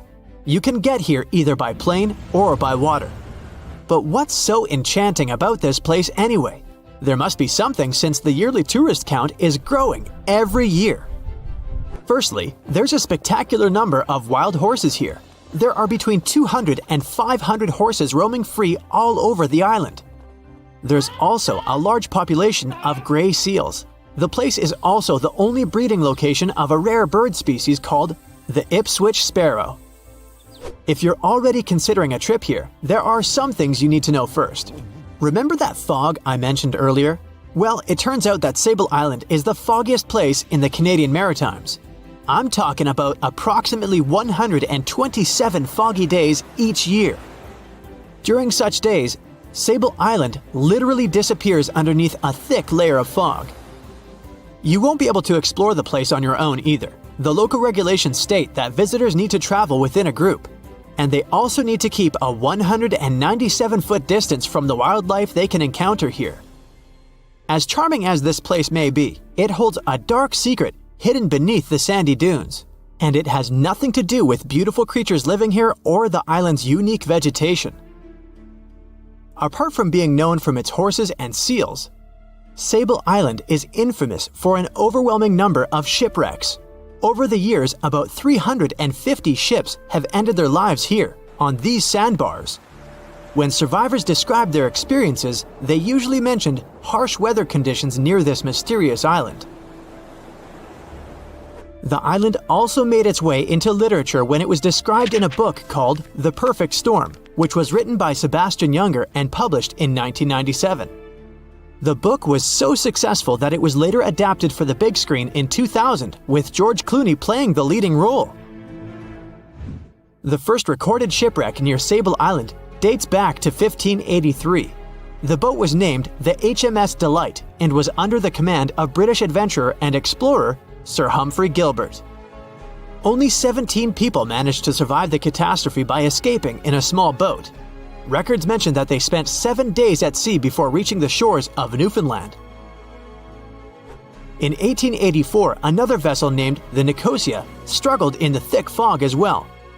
The ship was completely destroyed, but fortunately, all 18 crew members managed to survive. The captain's son was almost lost at sea when a lifeboat capsized when he was climbing into it. He somehow managed to stay underneath the lifeboat, which was completely submerged. When this lifeboat righted, he eventually emerged from the water and was rescued for the second time. The years between 1947 and 1999 were relatively quiet on the island. In 1999, though, a yacht called the Merrimack ran aground near the shore of the island at about 2 a.m. on July 27th. The 40-foot fiberglass boat had a crew of only 3 people. Natural gas exploration workers, who were luckily not far away, rescued them. The crew managed to fly safely to Halifax the next day.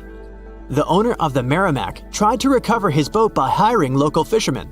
Unfortunately, this operation was unsuccessful, since only the fittings of the yacht were eventually saved.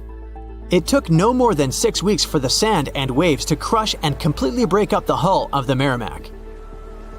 So what is it about this place that's so dangerous for boats? Does it have anything to do with the weather? Or maybe there's other forces at play? The explanation turns out to be a bit more complex, and it wasn't easy to figure out, at least not way back in the 1500s. First of all, the island is located close to one of the world's richest fishing grounds. Since it's also near one of the major shipping routes between Europe and North America, hundreds of vessels sail past it each year. The likelihood of shipwreck increases when there are so many boats roaming around the area. Sable Island is also in the way of most of the storms that move up the Atlantic coast of North America.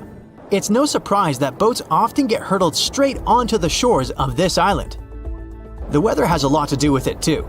During the summer season, the warm air from the Gulf Stream creates a dense fog as it merges with the cool air by the Labrador Current that passes by the island. Other currents don't help the matter.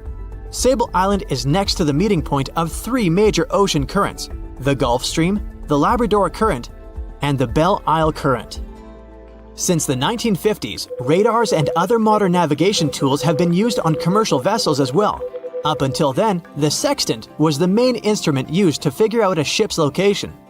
It doesn't mean that sextants weren't accurate, but this instrument couldn't work properly without a clear view of the sun or stars, which means it didn't help much in dense fog, such as the one surrounding Sable Island, or when it was cloudy.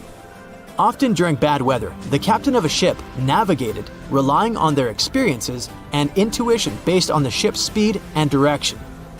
That's why most of the survivors in shipwrecks near Sable Island said that the captain had simply miscalculated the ship's position, crashing into Sable Island by accident.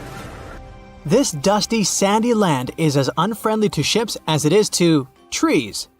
There's reportedly a single tree on the whole island, and it looks a lot more like a bush.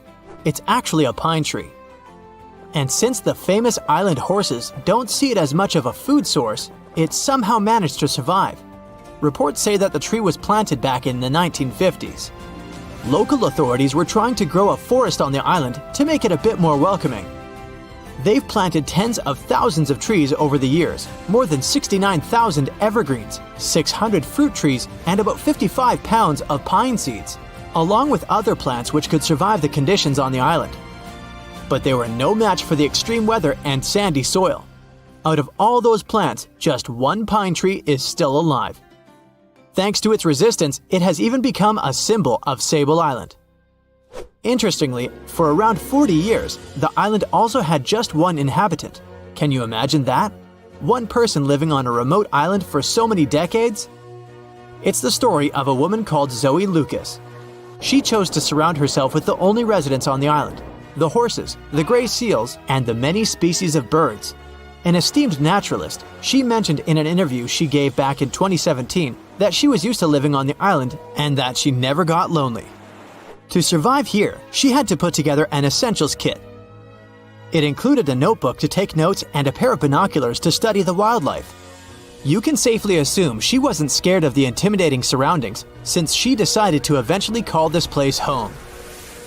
At first, Zoe wanted to set up camp on one end of the island, near some abandoned buildings. But eventually, she settled in a wooden house near a bunch of sand dunes. A Canadian institution called the Meteorological Service of Canada put together the simple construction back in the 1940s. Parks Canada operates the building these days. Zoe's work included gathering as much data on the local horse population as possible. It could help scientists better understand how they managed to adapt to the unfriendly environment. She also helped gather the debris that made it to the shore to help track pollution levels. Among all the rubbish that she collected, there was a refrigerator and a crate full of fresh peppers. Some other specialists eventually started working rotating shifts on Sable Island to offer the brave woman a little bit of company now and then. In 1945, 5 TBF Avenger aircraft took flight for a routine training exercise around the Bermuda Triangle. In the middle of the exercise, the planes were struck by intense rain and heavy winds, despite the clear weather forecast. The pilots became extremely disoriented and radioed the base to report that their navigational equipment had stopped working. The last thing the base heard was, "When the first plane drops below 10 gallons, we'll all go down together," and then static. The 5 planes and their 14 crew members were never seen or heard from again. On his very first voyage to the New World in 1492, Christopher Columbus sailed through the Bermuda Triangle. Columbus reported that one night when he was on the deck of the ship, he noticed a giant light appear in the distance, unlike anything he had ever seen before. Columbus looked at his compass for direction, and it gave off erratic readings. You might have noticed that the Bermuda Triangle doesn't appear on any world map. This is because official institutions refuse to acknowledge that the area actually exists.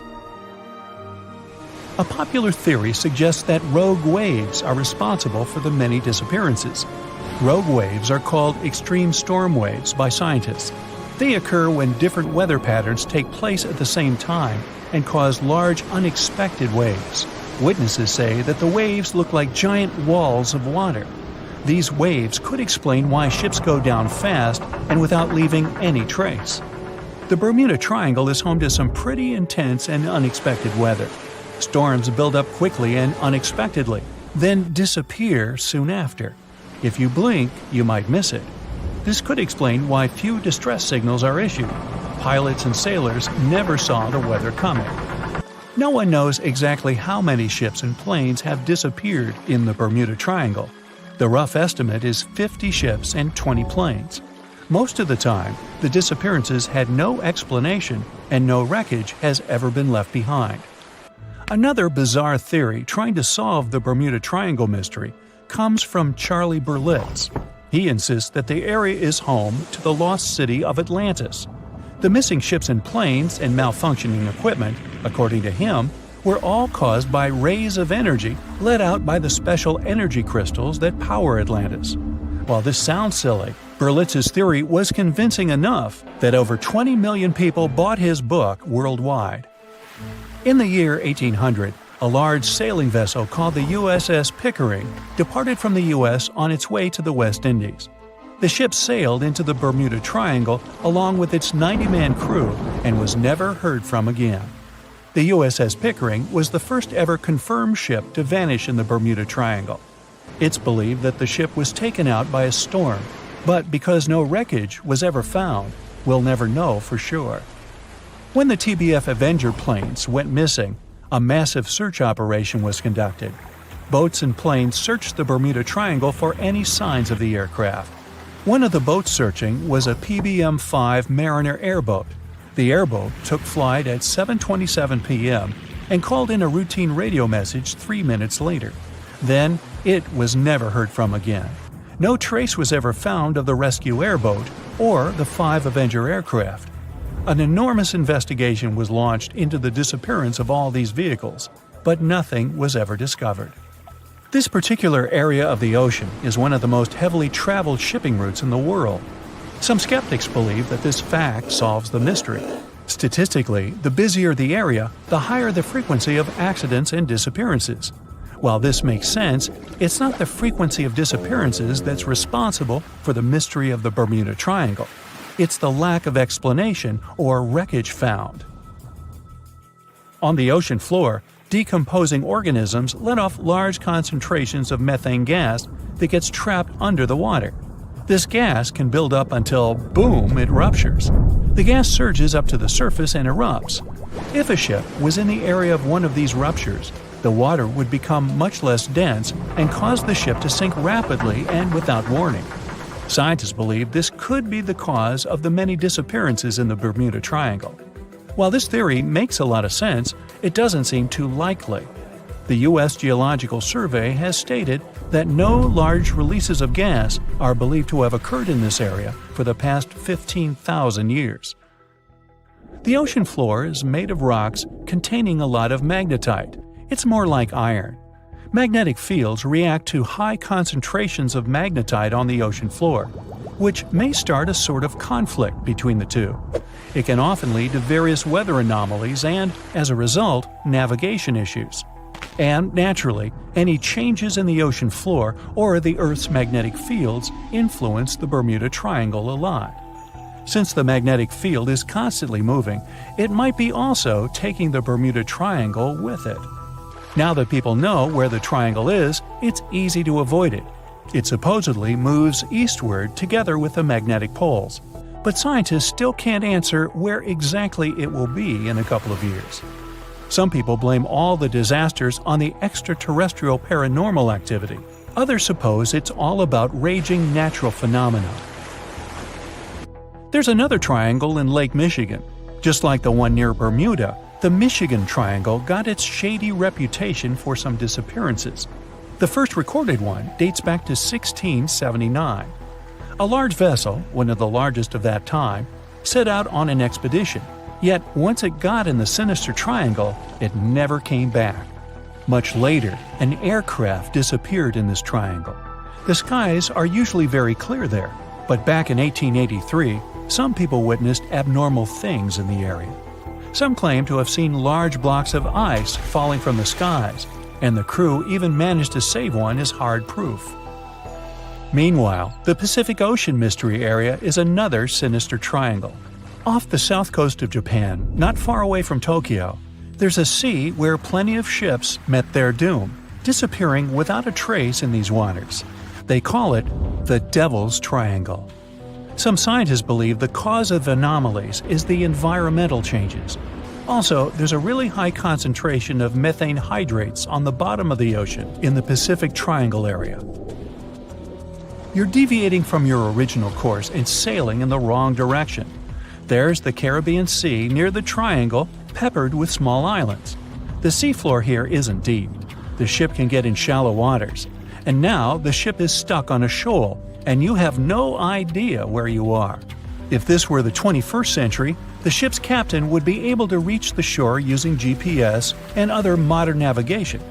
But the most interesting thing is that the compass would work correctly this time, since the magnetic North Pole hasn't already coincided with the true one for a long time in the territory of the Bermuda Triangle. The agonic line is somewhere far away from here. There are no problems with navigation now, but for some reason, this is where ships disappear. In fact, not just here.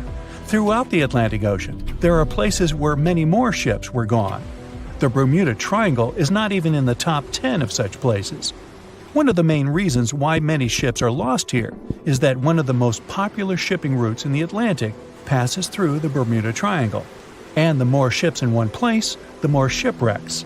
Simple probability. Then, it just starts getting weird. Other theories say that there's a space-time rift in this region. Ships and planes fall into this rift and end up in the past or the future. But for some reason, there's not a single proof of this myth. There's no reason to think that the rift is hidden somewhere here. The base of an extraterrestrial civilization is located in the Bermuda Triangle. Visitors from other galaxies steal sea vessels along with the crew, so no one finds the wreckage of the ships. This is also a popular myth that has no scientific justification. The Kraken lives somewhere in the triangle. It's a huge squid that sinks ships and also is a legend that sailors tell each other. However, gigantic squids live in the depths of the ocean. They can grow to the size of half a train car, but no cases have ever been recorded where they sunk a large vessel. And in the area of the Bermuda Triangle, they have never ever been seen. People in the past didn't know about the existence of these creatures, so when they saw them for the first time, they described them as huge, terrible monsters. Giant squids are some of the most elusive creatures on Earth, and scientists had to use sonar equipment to find them. They don't like to leave the dark depths and are likely to be afraid of the sound of any ship.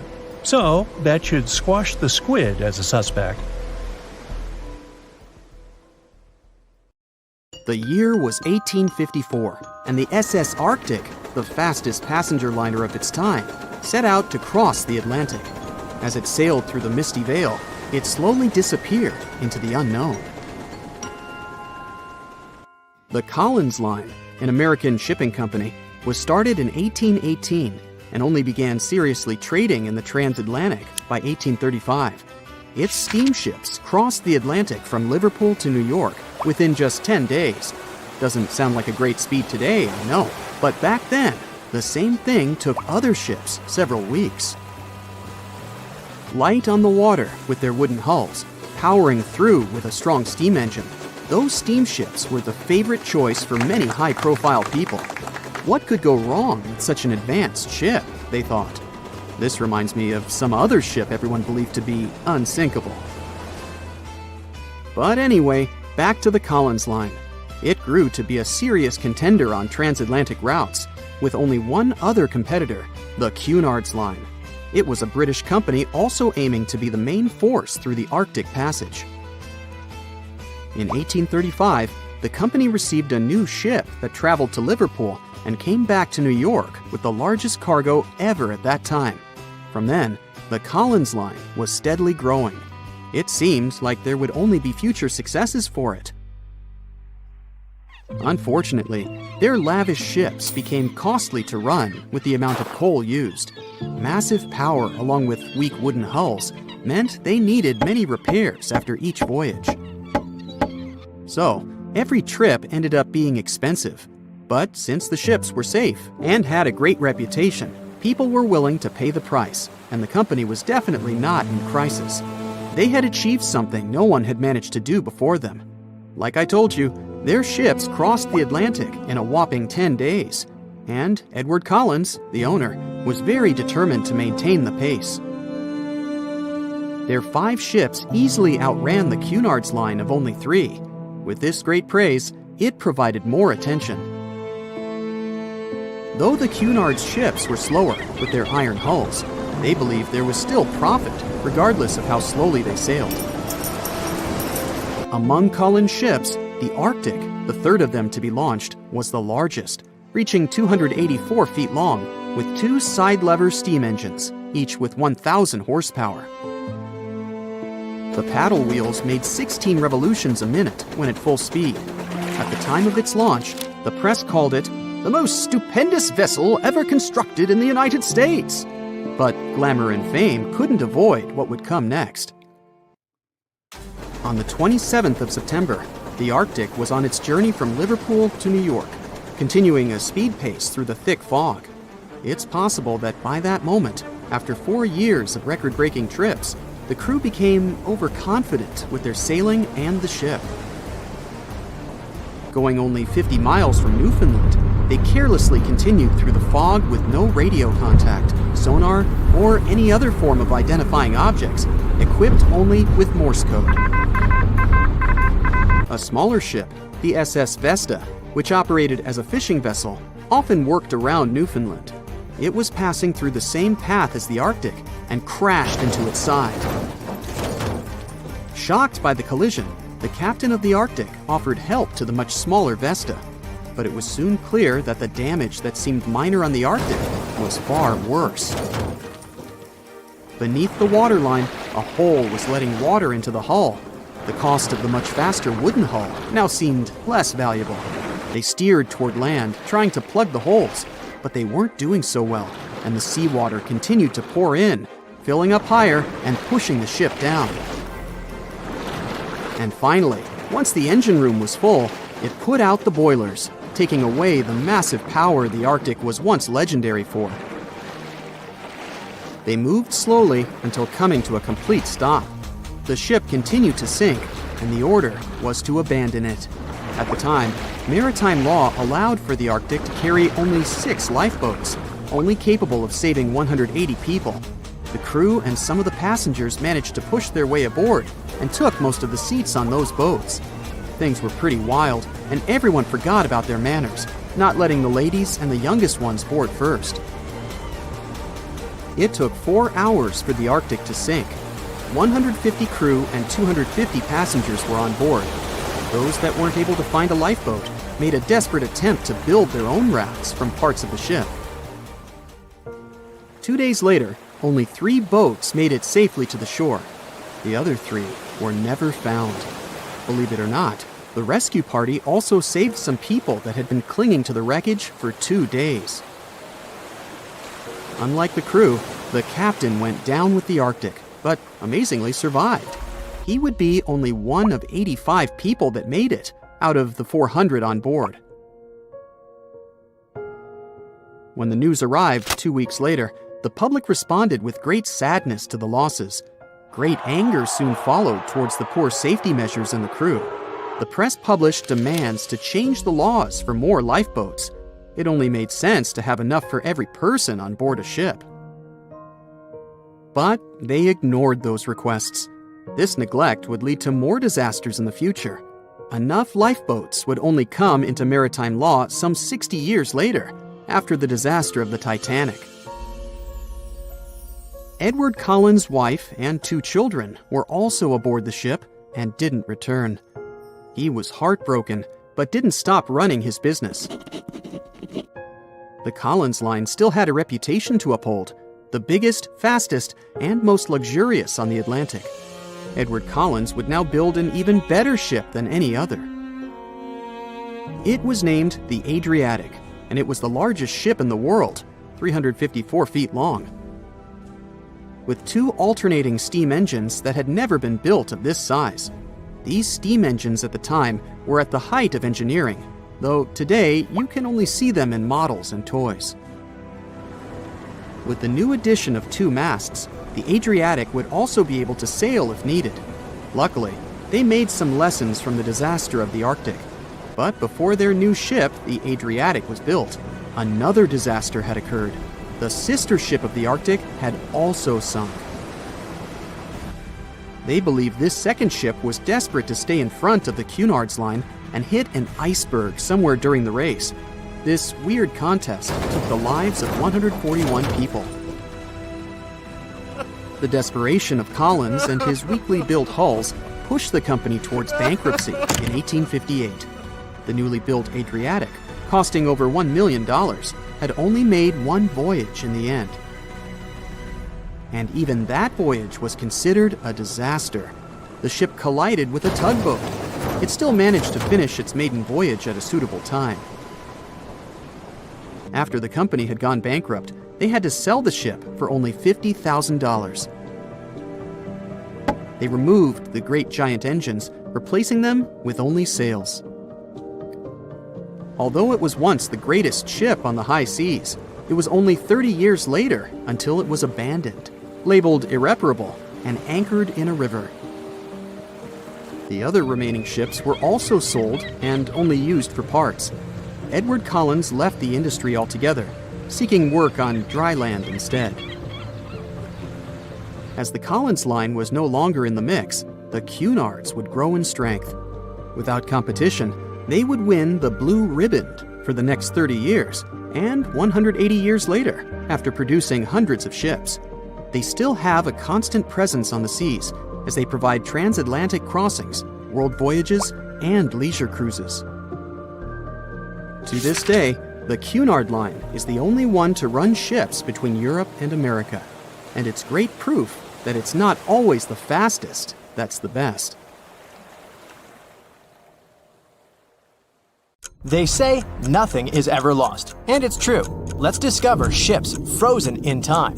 The first one is truly fascinating. Here, the Antikythera shipwreck. It's a Greek trading ship from the 1st century BCE. It's located on the east side of the Greek island of Antikythera and at the merging point of the Aegean and Mediterranean seas. Around 2,000 years later, in 1900, a group of Greek sponge divers discovered the wreck. They were going to Tunisia, yet they were forced to find shelter from a storm on a nearby island. Since they couldn't go anywhere due to the storm, they decided to look for sponges until the weather got calmer. One of the divers discovered the shipwreck at depths of around 130 feet. Imagine someone going for a sponge hunt, but getting out to the surface with archaeological treasures. The captain of the sponge boat talked to the Greek officials about what they had found. The officials sent 2 ships to the wreckage. The salvage operation was successful, and discoveries are now in Greece's National Archaeological Museum in Athens. The findings included 3 life-sized marble horses, jewelry, coins, and hundreds of works of art, including a 7-foot-tall Colossus statue of Hercules. Among these treasures, Antikythera ephebe, a bronze statue of a young man, caught more attention. Because the ephebe doesn't comply with any familiar iconographic model, and there are no known copies of his type, he held a spherical object in his hand. Scholars have different theories of who that person could be, but they are not in a consensus yet. More than 70 years later, Jacques-Yves Cousteau and his team went to the area and recovered hundreds more artifacts and the remains of 4 people. Interestingly, they discovered a complex set of interlocking gears, capable of predicting the movement of the sun, moon, and several planets. The mechanism can also show the times of solar and lunar eclipses years into the future. Think of this Antikythera mechanism as an early computer calendar, to plan significant events like agricultural activities, religious rituals, and Olympic Games. These artifacts found in the Antikythera wreckage are some of the most important findings in modern archaeology. Just the Antikythera mechanism itself has changed our perception of the limits of ancient technology. The mechanism has a sophisticated design and was made over 1,000 years ago. After all these amazing discoveries, experts believe that the wreckage site has remained largely unexplored, and is mostly because of its location and the landscape of the seafloor on which the ship rests. The wreck is too deep for scuba divers but too shallow to use something like a submersible. A survey made on the seafloor in 2012 showed evidence of a second wreck about 800 feet to the south. It's clear that this area has a lot to offer humanity. What would happen if those sponge hunters didn't go to the area? Scientists found a shipwreck in Antarctica at the bottom of the Weddell Sea. 107 years after it sank. The name of the ship was Endurance, and it was the lost vessel of Antarctic explorer Sir Ernest Shackleton. Scientists who laid eyes on it decades later say it is among the greatest undiscovered shipwrecks ever. That is why they filmed the whole discovery. The video shows the remains of the Endurance and proves it is still in remarkable condition. It has been sitting in 10,000 feet of water for over a century, yet it looks like it sank very recently. So the story goes like this. The ship was crushed by ice and sank in 1915. Shackleton and his crewmates had to escape by themselves in small lifeboats. From then on, it was all about survival. Shackleton imagined to get his crew to safety. Then, the ship sank. Yes, this is a pretty impressive story. But why did scientists prize this ship? Firstly, Shackleton's Imperial Trans-Antarctic Expedition sailed to make the first land crossing of Antarctica. Yes, the crew was trapped in ice, but the intention was important. Secondly, it's about the challenge itself of finding the shipwreck. The Weddell Sea is almost always covered in thick sea ice. You know, the same ice that made the Endurance sink. Getting near the presumed sinking location is super hard, let alone being able to conduct research. Experts of the modern expedition team foresaw the time when the lowest extent of Antarctic sea ice would come using satellite images. They realized that the weather was in their favor to start an expedition. Dr. John Shears said that they have successfully completed the world's most difficult shipwreck search, fighting against constantly shifting sea ice, blizzards, and temperatures decreasing to negative 0.4 degrees Fahrenheit. Yeesh, I can't imagine the worst conditions in Antarctica if these conditions are in their favor. Lastly, look at this. It's timbers. They're very much intact. Plus, you can read the ship's name. It's still visible. Marine archaeologist Menson Bound says that this is the finest wooden shipwreck he has ever discovered. He has 50 years of career experience, so I believe the guy.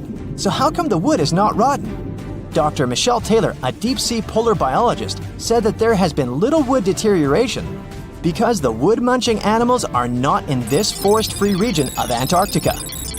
Workers of a coal mine in East Serbia discovered 3 shipwrecks that had been there for at least 1,300 years. The largest shipwreck is an ancient Roman fleet.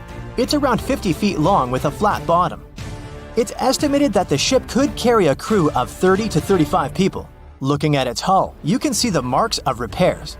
Wow, this one had a lengthy career. You know, it gives us insight into more than 1,000 years ago. The 2 smaller vessels, on the other hand, match descriptions of boats used by Slavic groups to attack the Roman frontier. These 2 have been discovered under mud and clay in an ancient riverbed. Apparently, in those times, there was a Roman base in a place called Viminacium City. Interestingly, Viminacium was a provincial capital with an estimated 40,000 inhabitants in the 4th century CE. For comparison, it was even larger than Pompeii. The Kostelach coal mine is a center of hidden gems. Archaeologists had found evidence of ancient human and animal activity here before.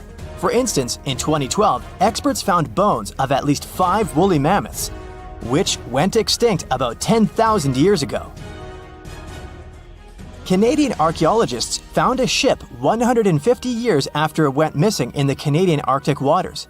This merchant ship is called HMS Investigator. It was purchased in 1848 to search for the explorer Sir John Franklin's ship that got lost in the Northwest Passage expedition. So, HMS Investigator left Britain in 1850 for this rescue operation. The expedition crew, captained by Robert McClure, sailed the Investigator into the water. He realized that he was in the final leg of the Northwest Passage, the sea route across North America. But before he could sail into the Beaufort Sea, the 122-ton ship itself got stuck in the thick ice. The crew spent the winter over the Prince of Wales Strait. The following summer, McClure tried again to sail to the end of the passage, but the ice blocked his way once more. Here, too, the crew was forced to leave the ship. He steered the crew into the Bay of Mercy. There, they were to remain until 1853 when the crew of the HMS Resolute rescued them. Imagine a crew of 60 people who had to spend 3 winters in the Arctic without even knowing if they would survive. Later on, the ship was found sitting upright in about 36 feet of water. It was in very good condition. Arctic water has prevented the outer deck of the vessel from deteriorating quickly. The outline of the ship and its timber can be clearly seen. Plus, archaeologists have uncovered artifacts on land left by the sailors. They had unloaded everything before abandoning the Investigator. 3 sailor graves and 1 British naval shipwreck had also been discovered in the area.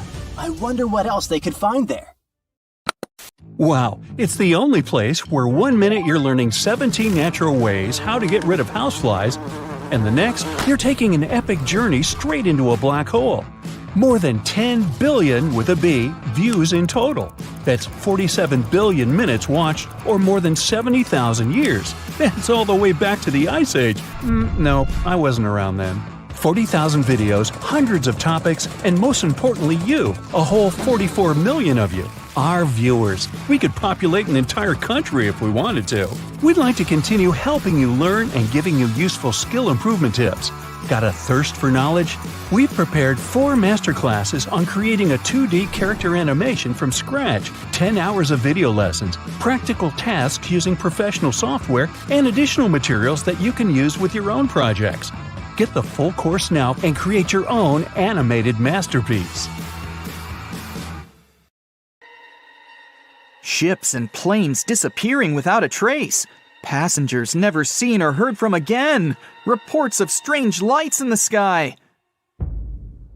No, these aren't scenes from an upcoming Hollywood blockbuster, but some of the strange occurrences reported for over a century in an area ominously dubbed the Graveyard of Lake Ontario, also referred to as Canada's Bermuda Triangle, or the Marysburg Vortex.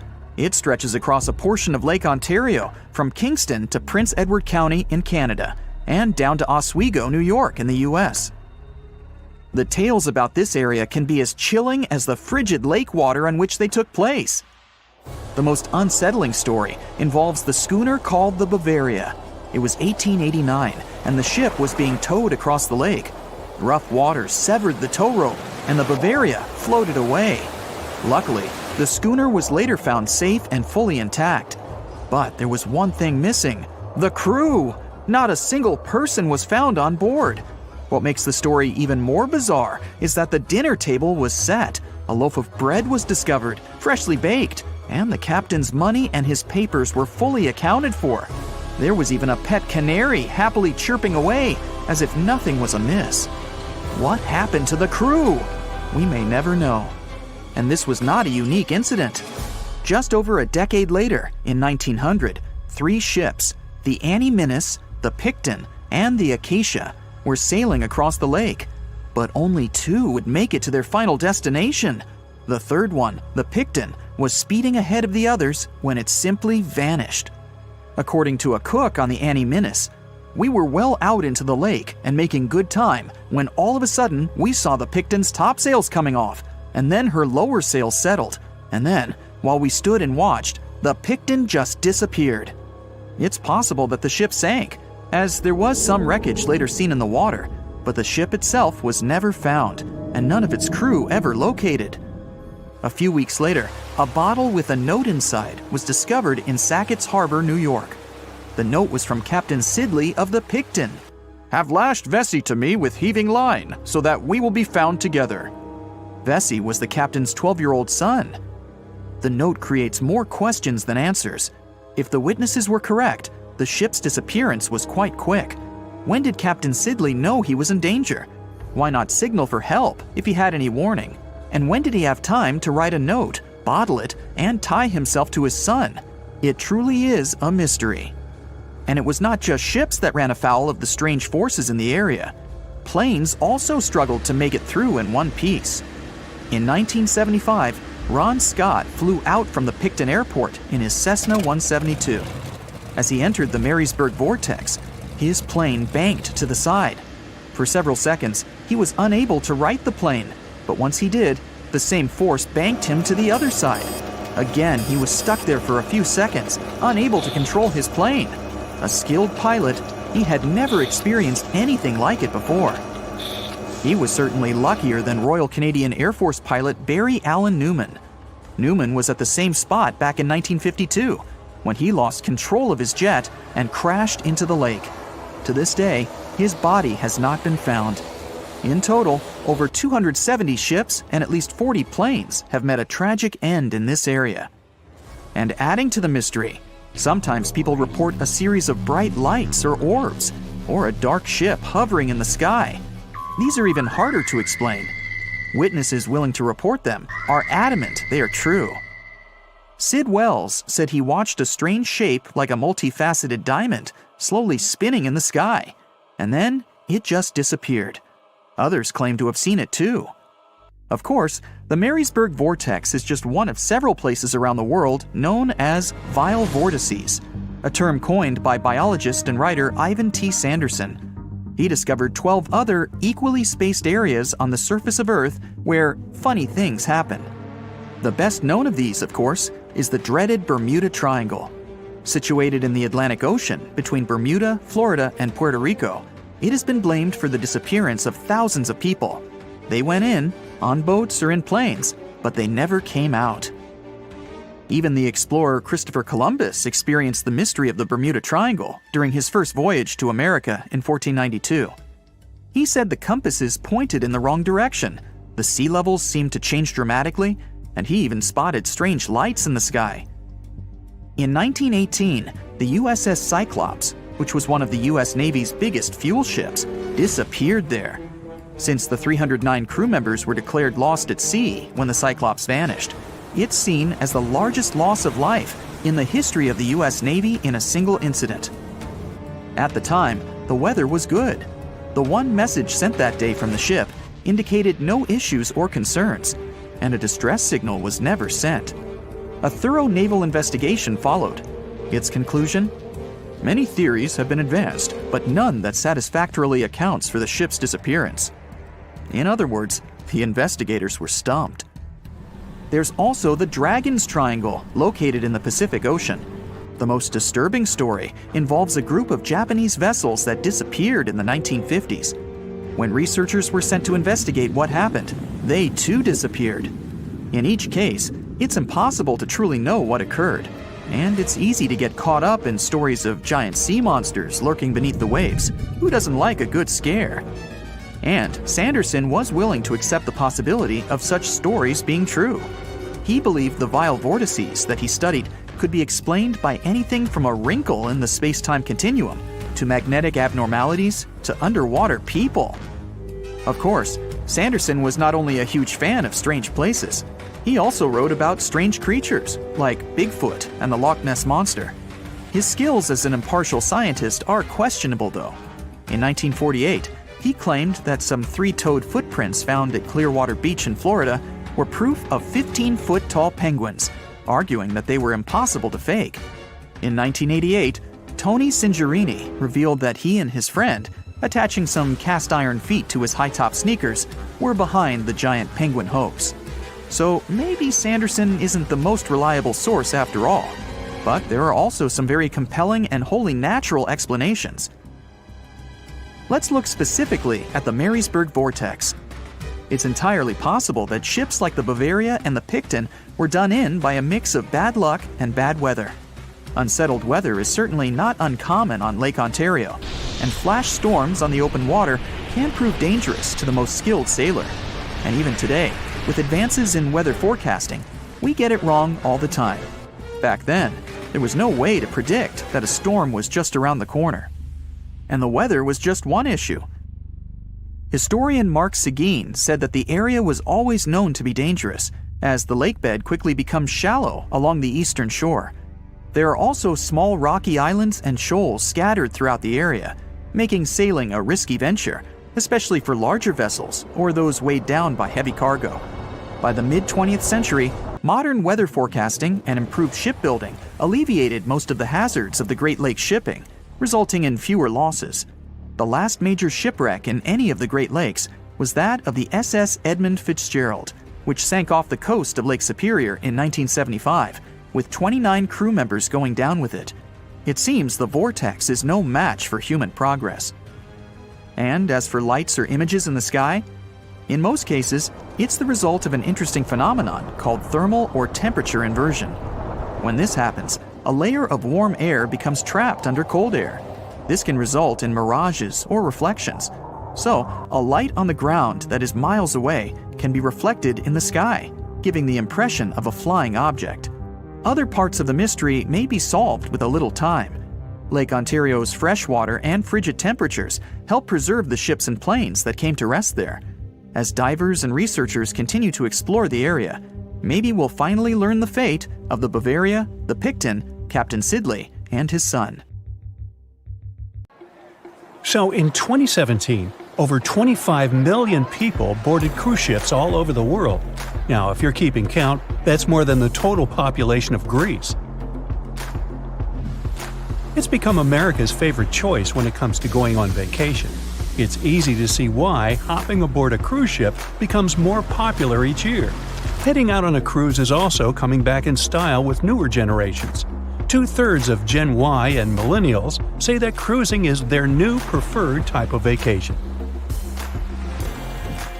How's that? Well, let's see.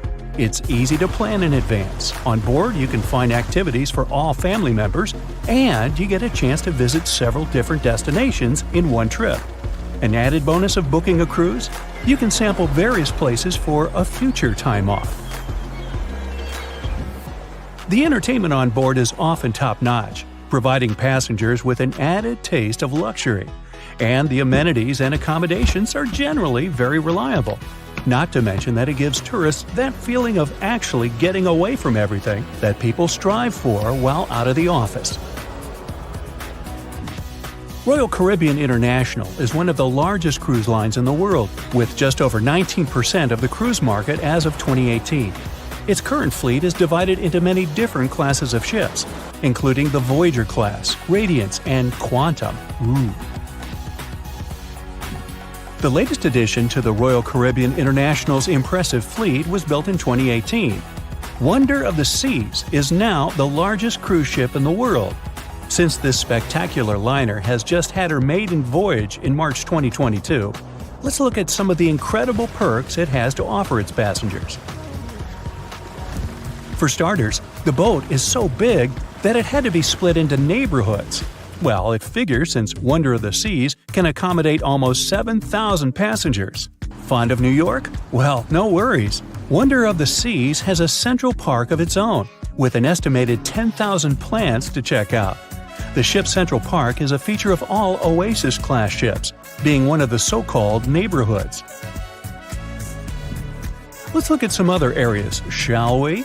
Like this boardwalk, a place that includes an arcade, a candy store, and a sports bar. It's best suited for long walks. There's a pool and sports zone on Wonder of the Sea. These areas feature the ship's numerous pools and hot tubs. There are many activities to check out on the sports court. Then there's the Royal Promenade, or Promenade if you prefer. That's the main road on Wonder of the Seas, with bars, lounges, and places to grab a cup of coffee, or a luxurious latte. The entertainment neighborhood is the focal point for leisure activities on the ship. Here, guests can find a comedy club, an ice skating rink, and even a theater. The spa and fitness area is a tranquil zone with a huge array of treatments available. The fitness center is free of charge, by the way, so there's no excuse for guests to skip a leg day. An extra 8th zone was added to Wonder of the Seas. It's called the Suite Neighborhood. This is an exclusive area designed for guests staying in the suites. Oh, now I get it. It's located at the top of the ship. Guests here have designated staff members called Royal Genies. Yeah, if you rub a lamp in your suite, they appear. Nah, not really. The genies are similar to butlers. They can cater to just a few cabins. Of course, the cruise line wants to divert other guests from asking these crew members various questions and taking their time. That's why the genies don't wear name tags in public areas. As for its itinerary, Wonder of the Seas was initially supposed to be homeported in China, but Royal Caribbean decided to move the liner to the United States. In March 2022, the ship started its journey with 7-night Eastern and Western Caribbean itineraries. In May 2022, Wonder of the Seas is scheduled for a trip to Europe, with Western Mediterranean cruises from Barcelona and Rome planned for its guests. Passengers will also be able to visit Palma de Mallorca, Spain, and Capri, Italy. When the summer season is over, Wonder of the Seas is scheduled to return to Florida to offer year-round sailing starting November 2022. And by the way, there is no truth to the rumor that a special cruise only for highly allergic and hay fever sufferers will be called the Wonder of the Sneeze. Nope, not at all. Now, it's hard to imagine a ship so massive that can accommodate so many amenities on board. For example, the Titanic was the largest ship of its time, measuring 882 feet in length. And Wonder of the Seas is not only 1,188 feet long, it's also 36% taller and 34% wider. Speaking of lifeboats, which I am about to, Titanic had a mere 20 lifeboats on board, which was tragically not enough to fit all the passengers after the ship hit the iceberg. But Wonder of the Seas has an even smaller number of lifeboats, 18 to be precise. Sounds weird and dangerous? Well, not really, given that each of these lifeboats can accommodate up to 370 people. It means that all the passengers and crew members, an estimated 8,000 people if fully booked, are going to be safe in case of an emergency. If we could somehow have a race between the two ships, well, Titanic was in fact the faster ship out of the two, beating Wonder of the Seas by 1 knot per hour. Cruise ship passengers today are more interested in the experience rather than the speed of the boat itself. That's why how fast a ship can travel is not an extremely important aspect nowadays. In terms of costs, Titanic cost around $7.5 million at the time of its construction. It's the equivalent of about $200 million today. How about Wonder of the Seas? Well, it cost a staggering $1.35 billion to build, making it 6 times more expensive than the Titanic. How about we compare ticket prices? Well, in this case, the least expensive ticket on Titanic was £7. It's about $1,000 today. The cheapest ticket on Wonder of the Seas is currently $423, but prices may vary depending on the location, season, itinerary, and how much you tip your royal genie. And I know you were going to ask, how about icebergs? Well, Titanic steamed in the frigid North Atlantic, where you had to be on the lookout for those. Wonder of the Seas will be cruising the balmy Caribbean, where the worst thing you can hit on is 17 and blackjack. Oops, busted. Anyway, set side by side with its other sisters from the Royal Caribbean Fleet, Wonder of the Seas is equally as impressive. The company's earliest ships could host about 2,500 people. This included passengers and the staff. Such ships were Splendor of the Seas, Legend of the Seas, and the smallest of them all, Thumbelina of the Seas. No, wait, that should be Empress of the Seas. Oops, my bad. The largest ships in the company's fleet can now house about 9,000 people altogether. That's almost 3 times the size and capacity of the earlier liners. Wonder of the Seas is one of them, as well as Harmony of the Seas and Symphony of the Seas. Are you seeing a pattern here? Yep, if you ever encounter a ship with Of the Seas in its name, it's safe to assume it belongs to Royal Caribbean. But if it's a can of tuna, it might actually be Chicken of the Sea. Hey, I like tuna. Now, choosing between cruise ships based on their size is like wondering if you should visit your local museum or the Louvre in Paris. It all depends on your preferences. Some families prefer small settings. Others are fan of large spaces that can provide everything they need. Historically, it's equally as exciting how far we've come in terms of maritime transportation. The SS Royal William, for example, was the first boat to ever make a transatlantic voyage almost entirely steam-powered in 1833. And it was a mere 160 feet long and could house roughly 155 passengers. And if the seas were calm, then they were housed less roughly. Similarly, the first modern megaship in the world was the MS Sovereign of the Seas. Launched in 1987, it was only 888 feet long and could carry a little under 3,000 passengers. size and capacity are not the single improvements added to newer cruise ships out there. Recent technological developments in artificial intelligence and facial recognition have allowed cruise operators to ensure faster, smoother boarding for passengers. If, in the past, it took from 60 to 90 minutes for all passengers to board a ship, nowadays, cruise ship operators manage to get people comfortably settled in less than 15 minutes. Now, I'm sure you're already eager to book a ticket, but let's look into some of the more interesting activities you can try on board Wonder of the Seas. This way, you'll know what you're getting yourself into. All Royal Caribbean ships have loads of artworks available for their guests to enjoy. But Wonder of the Seas goes above and beyond, even featuring statues of astronauts in key locations around the ship. You'll find the first astronaut looking through the glass at the promenade, while a second one is busy rock climbing at the boardwalk. The third and last astronaut is more of a movie fan. This statue can be found near the movie screen sitting area. Going astronaut sightseeing is proving to be quite the experience among guests. In the areas with no access to sunlight, Wonder of the Seas features virtual balconies.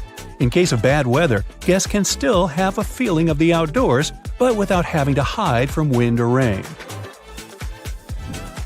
Teenagers have a place of their own reserved on the ship.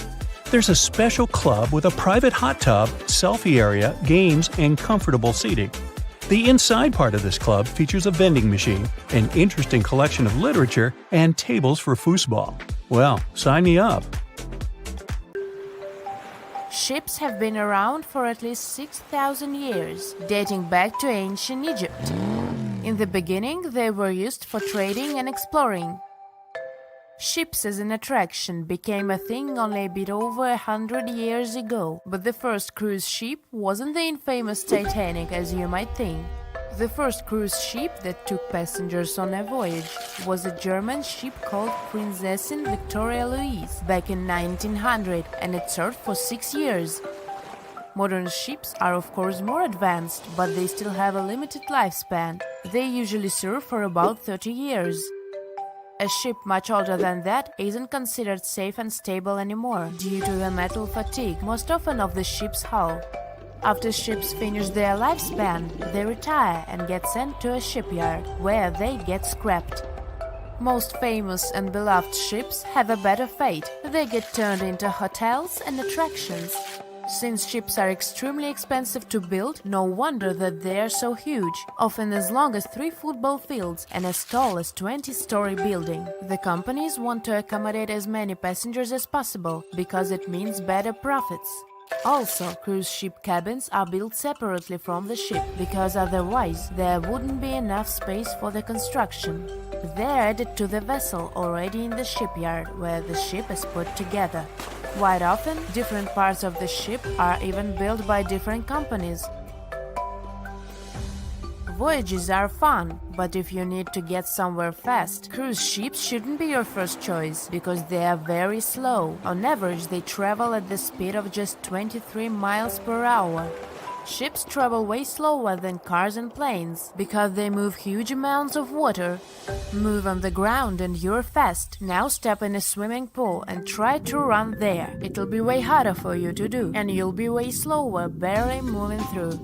Now keep in mind that you are much smaller than a ship.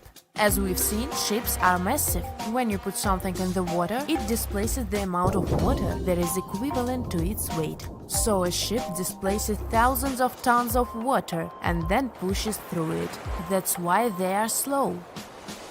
Such huge ships sure have big anchors. An average anchor weighs like 4 grown-up elephants. The crew members try to avoid dropping the anchor when it's possible, because such a massive thing can severely harm the ecosystems at the bottom of the sea. When boarding a ship, the first thing we have to notice is lifeboats. The Titanic was designed to carry 64 lifeboats, but it only had 20 of them. The rest is history, but ever since what happened to the Titanic, ships are required to have safety equipment to accommodate 125% of the people on the ship. So it's even more than required, just to be on a safe side. But here is the story. In 1915, 3 years after the Titanic sank, a cruise ship called SS Iceland, which was loaded with extra lifeboats and rafts, sank under the heavy weight of all that extra equipment. But don't worry, it never happened again. Even though modern cruise ships are very safe, it's good to be prepared. So let's take a look inside one of those lifeboats. Firstly, they are orange in color, and it's not just some orange. This one has a special name, International Bright Orange. Of course, there is a good reason to use it, better visibility. If we take a look at the color wheel, orange is the exact opposite of blue, meaning that it's most contrasting to it. So, in between the sea and the sky, which usually appear blue, an orange boat will be the most visible. Life jackets and life preservers are orange for the same reason, as you might have guessed. But International Bright Orange only became a requirement in 1962. Before that, the life jackets were mostly white. For example, look at those life jackets. These are the ones that were used by the passengers on the Titanic. But white isn't a good choice at all. It's particularly hard to spot a white life jacket and a white lifeboat on a white-capped sea. All the equipment inside the lifeboats must meet international requirements and must be kept in good condition. So, the crew members are required to do maintenance every 3 months to avoid any rupture and damage of the lifeboats and everything in them. Firstly, there is a fresh water and food ration, for obvious reasons. Then there is a portable compass, which helps determine the direction in which to steer it. The next thing is a signaling mirror. It's a device that allows the light to attract the attention of passing ships. A less expected thing inside is an embarkation ladder, a rope ladder with wooden or metal steps that are used to ascend or descend from one ship to another.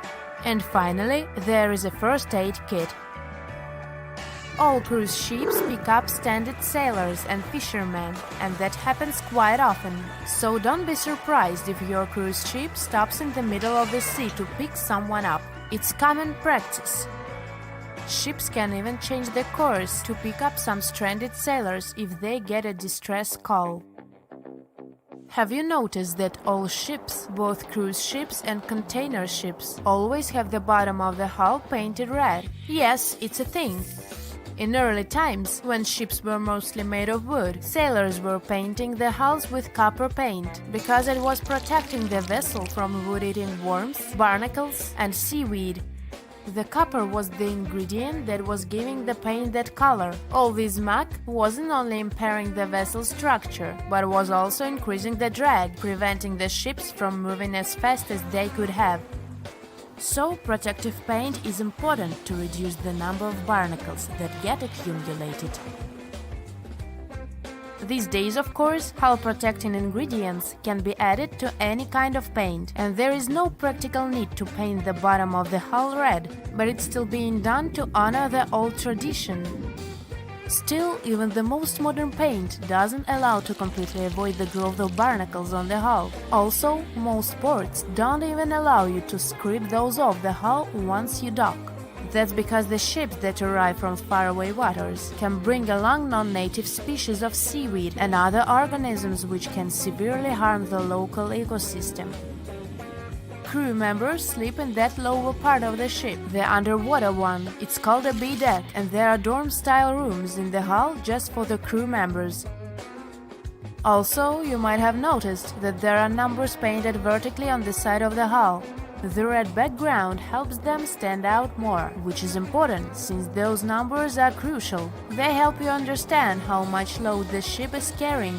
The more weight there is on board, the lower in the water the vessel will sit.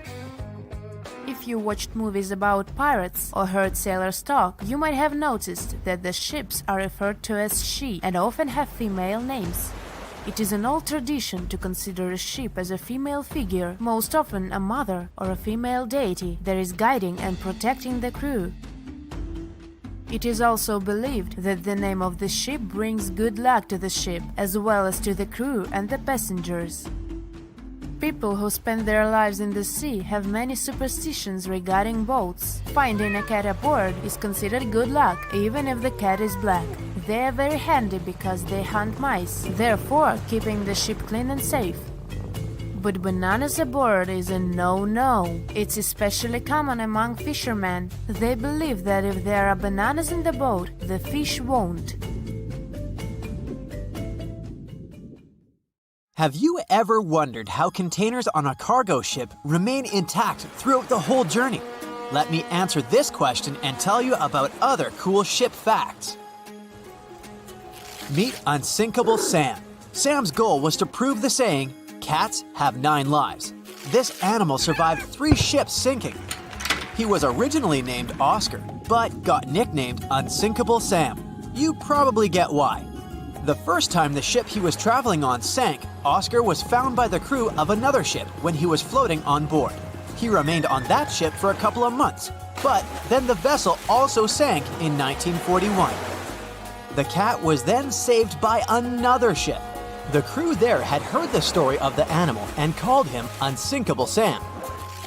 His marine journey ended when the crew sent him back to the UK. The story checks out, but some people question whether it's true. Sailors had to spend months on their ships, so it was natural that they told strange stories or believed in superstitions. One thing is clear though, sailors loved cats and welcomed them on their ships. Besides being cute floofs, cats were very effective in terms of hunting rodents. You can take it as you wish, a hoax or a true story. I'm leaving Sam in the 40s and returning to the present day. How come ships have internet in the middle of nowhere? Since there are no towers or cables around, satellite connection steps in. Satellite services provide direct internet connection via hardware installed on the ship. This hardware is a must. It's not as cheap as our home Wi-Fi. The installation charges for the entire ship's internet are around $600. And the price of the hardware depends on such things as the size of the ship and how much internet it's going to use. This is not the only option. Wireless devices are also popular, yet they can access the internet only when they're close to ports or other places where networks are available. The Titanic was a giant luxurious hotel for some of its passengers. You may have heard that it had lots of amenities you could use, even its own newspaper. Yep, it was called the Atlantic Daily Bulletin. It was published on the ship. The paper had news articles, advertisements, and the latest stock prices. It also mentions daily menus, horse racing results, and society gossip. Where ships get fuel is also a good question.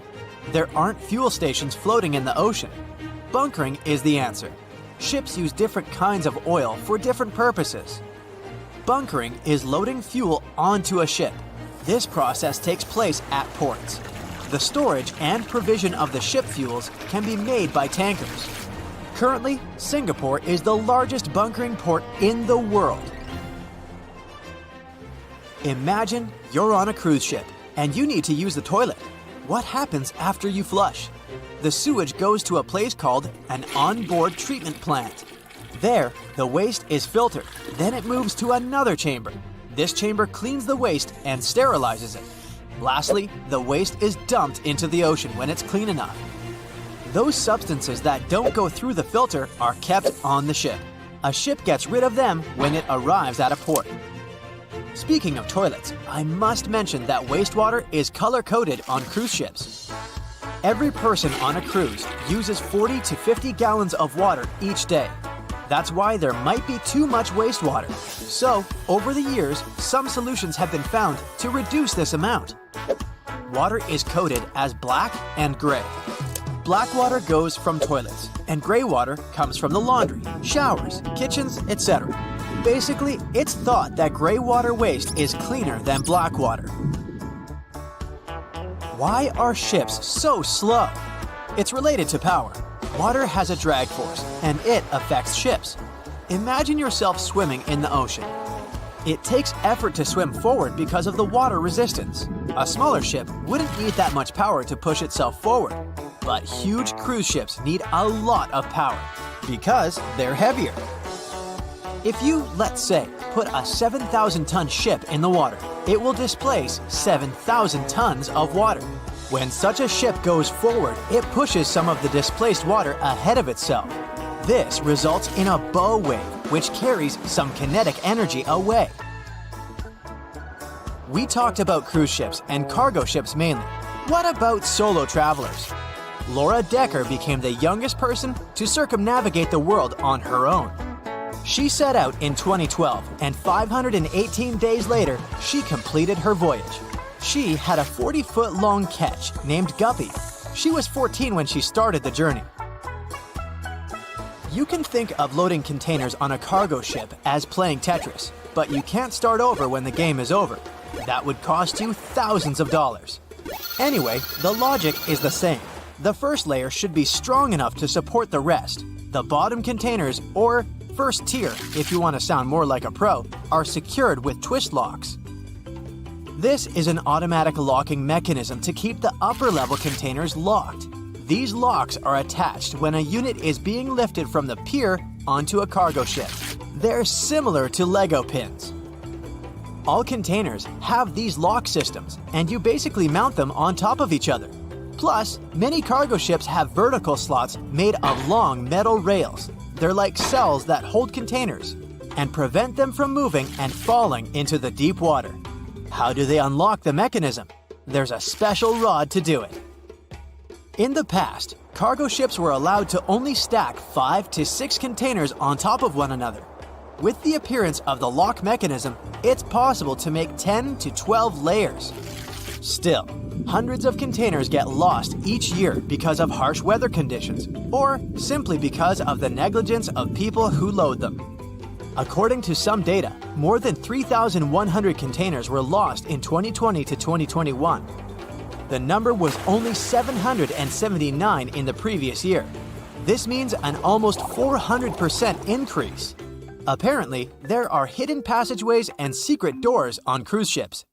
The ship's staff get from one place to another without using the stairs and doors that passengers use. There's a network of corridors and stairs all around the ship only the crew members know about. These secret doors can blend in with the walls. This way, they become undetected by those who don't know there's a door there. Gigantic cruise ships are basically floating pieces of metal. The walls of the cruise ship cabins are magnetic. That's why, when on a cruise, you can buy travel-themed fridge magnets and use them to decorate your cabin. The Seawise Giant is the largest ship in history. It was built between 1974 and 1979. Its length was greater than the height of the Eiffel Tower. The vessel sunk in 1988, but was later retrieved and put into service. What about the smallest ship in the world? Researchers in the Netherlands have built the world's smallest vessel. It's about 1/100th of an inch long. To put it in perspective, this is about 1/3 the width of a strand of your hair. They built it with the help of a 3D printer. Do you know that some people have residences on ships? Yes, sounds like a dream, if you like the water, of course. Residents permanently live on a ship as it travels the world. MS The World is an example of a private residential cruise ship. The residents can live on board as the liner travels to exotic destinations. They can stay there full-time or come back periodically during the year. Since the UK is an island nation, things it imports have to be delivered by sea or by cargo planes. The number might surprise you. 90% of everything they buy arrives at their ports by sea. Do you know any other cool marine facts? Comment below. More than 25 million people boarded cruise ships globally back in 2017. It may not seem like a lot, but that's more than the total population of Belgium. It's a great vacation alternative with an added bonus. You can sample various different destinations for future time off in one single trip. If you've already booked a trip on a cruise ship, but you still have no idea what you should pack, start with some research on your specific cruise location. Either way, be sure to bring deck-friendly shoes that are low-heeled. Also, add a pair that's comfortable to walk on larger distances for the days spent ashore. Depending on the season, you might want to add a few swimsuits too. If you're on any type of medication, make sure you bring it with you in its original packaging. If you're a light packer, don't worry. Most cruise ships come equipped with laundry rooms. They're kind of pricey, especially if you want your garments to be washed, ironed, and folded for you. But it does save you the extra hassle of packing more clothes or washing them for yourself. It's really important that you check in with your credit card company before boarding a ship, more so if your itinerary includes one or more foreign countries. Your credit card might get frozen if there's any unusual activity on your account. Most of these companies have algorithms that get triggered once there are charges from different countries in rapid succession, which is exactly what you'll be doing on a cruise ship. Letting them know beforehand saves you the embarrassment of having your card declined at some fancy restaurant. To make sure you get the best room, before booking it, check out the ship's deck plan. It should be available on their website. If it's peace and tranquility you're looking for, don't go for the rooms directly above or below any of the ship's entertainment points. Also, if you have a history of getting seasick, try to skip the rooms that are available at the front of the ship. Rather, go for those located in the middle of the ship on a lower deck. You'll feel less movement. If it's your first time going on a cruise, you might be surprised to know that some cabin rooms don't have windows. Before making a reservation, make sure to check out all the amenities of the room you intend to book. Most cruise liners add a bunch of pictures from the common rooms on their reservation pages, and it might be a bit confusing as to what you're getting exactly for that specific price point. Also, some rooms on board are quite small too. If you don't like to sleep in small spaces, you might want to upgrade to a larger room, even if it's a bit pricier. You can always split the cost with a friend if they want to join you on the cruise. With the help of modern technology, even if a specific location doesn't have windows, it doesn't mean you can't watch the waves. How, you might ask? Fancier cruise ships feature a secret, added bonus. In the areas with no access to sunlight, specialists have built virtual balconies. These high-tech screens work by showing you what's going on outside in real time. They have an added benefit too. In case of bad weather, guests can still have a feel of the outdoors, without the wind or rain ruining their hair or their outfit. It may not be the real deal, but it still beats getting claustrophobic on board. Planning on going on a budget cruise? It might not be such a bad idea, especially if you're on the lookout for last-minute upgrades. You might even end up vacationing like a millionaire without having to spend money like one. These upgrades sometimes include things like a private balcony in your room, maybe some spa services, or even better prices for high-end meals. If they aren't all booked by the time people board the ship, they might be open for the rest of the passengers for way better prices than initially listed. There might be hidden freebies on board if you pay close attention. Things like complimentary pastries on board late in the morning or a late-night cup of tea on the house might be some of the things offered to guests. You only need to ask. You might want to check out what other tourists are doing. Some people with more experience cruising can offer pretty great tips and tricks. Don't be afraid to start a conversation if you see someone getting something for free. Some cruise ships do go all the way on the fancy dial. They even have exclusive areas designed for guests staying in expensive suites. Most of the time, they're located at the top of the ship. On one particular cruise, these types of guests have designated staff members called Royal Genies, which are similar to butlers. They can cater to just a few cabins. Since the cruise line wants to divert other guests from asking them various questions, which will take time away from their assigned guests, the genies do not wear a name tag in public areas. Most common areas of cruise ships do require travelers to follow a dress code, but if you do your research in advance, you might find that some areas are more relaxed when it comes to what people need to wear. Most cruise ships require people to adhere to smart attire, which means pants with a collared shirt for men, or blouses and skirts, dresses, or stylish pants for the ladies. As for the travel destinations, be sure to research the ports you're about to visit in advance. You'll know what to wear, what the weather will be, and if you need to pack anything else. Like an umbrella, or a beach towel. Stops on cruises only last for a few hours in most cases, so you'll want to get the most out of them. If that specific location includes museums or art galleries you want to add to your checklist, be sure to book in advance so you don't waste time waiting in lines. Some cruise ships even provide their guests with private tours of the ports they're about to visit. Do make sure to book them in advance if this is something you might be interested in, as the list gets pretty full quite fast. Independent tours are a bit more private. You can spend time with your tour guide and even ask more questions. Always remember to put your phone in airplane mode while on board. Most cruise ship horror stories involve cruising newbies that ended up paying thousands of dollars in cell phone charges while on ships, just because they forgot to turn it off. If you're the type of person that can't switch off their phone, be sure to check with your cell phone provider before traveling internationally. Some can provide special plans for limited amounts of time, without extra charges. You'll be free to chat, call, or browse YouTube videos without worrying you'll end up paying a fortune. Most cruise ships also provide you with complimentary Wi-Fi or Wi-Fi packages that can be purchased in advance, which are way more affordable. You can stick to communicating with your friends and family back home via FaceTime or Skype.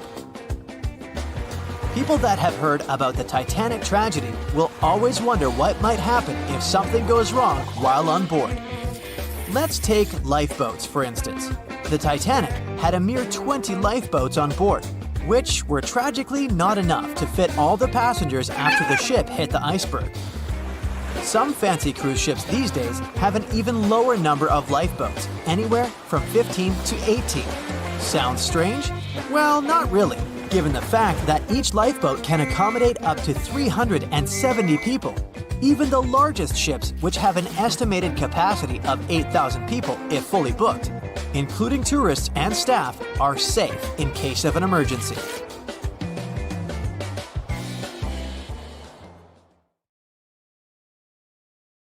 The megalodon was the biggest shark to ever live. Not only that, it's one of the biggest fish and the largest predator in Earth's history. They've been known to reach lengths of up to a whopping 70 feet. That's over 3 times longer than the biggest great white shark on record. The females have also been found to be around twice the size of the males. The megalodon could swallow a small car without it even touching its teeth, if cars had been around then. Its teeth could grow to over 7 inches long.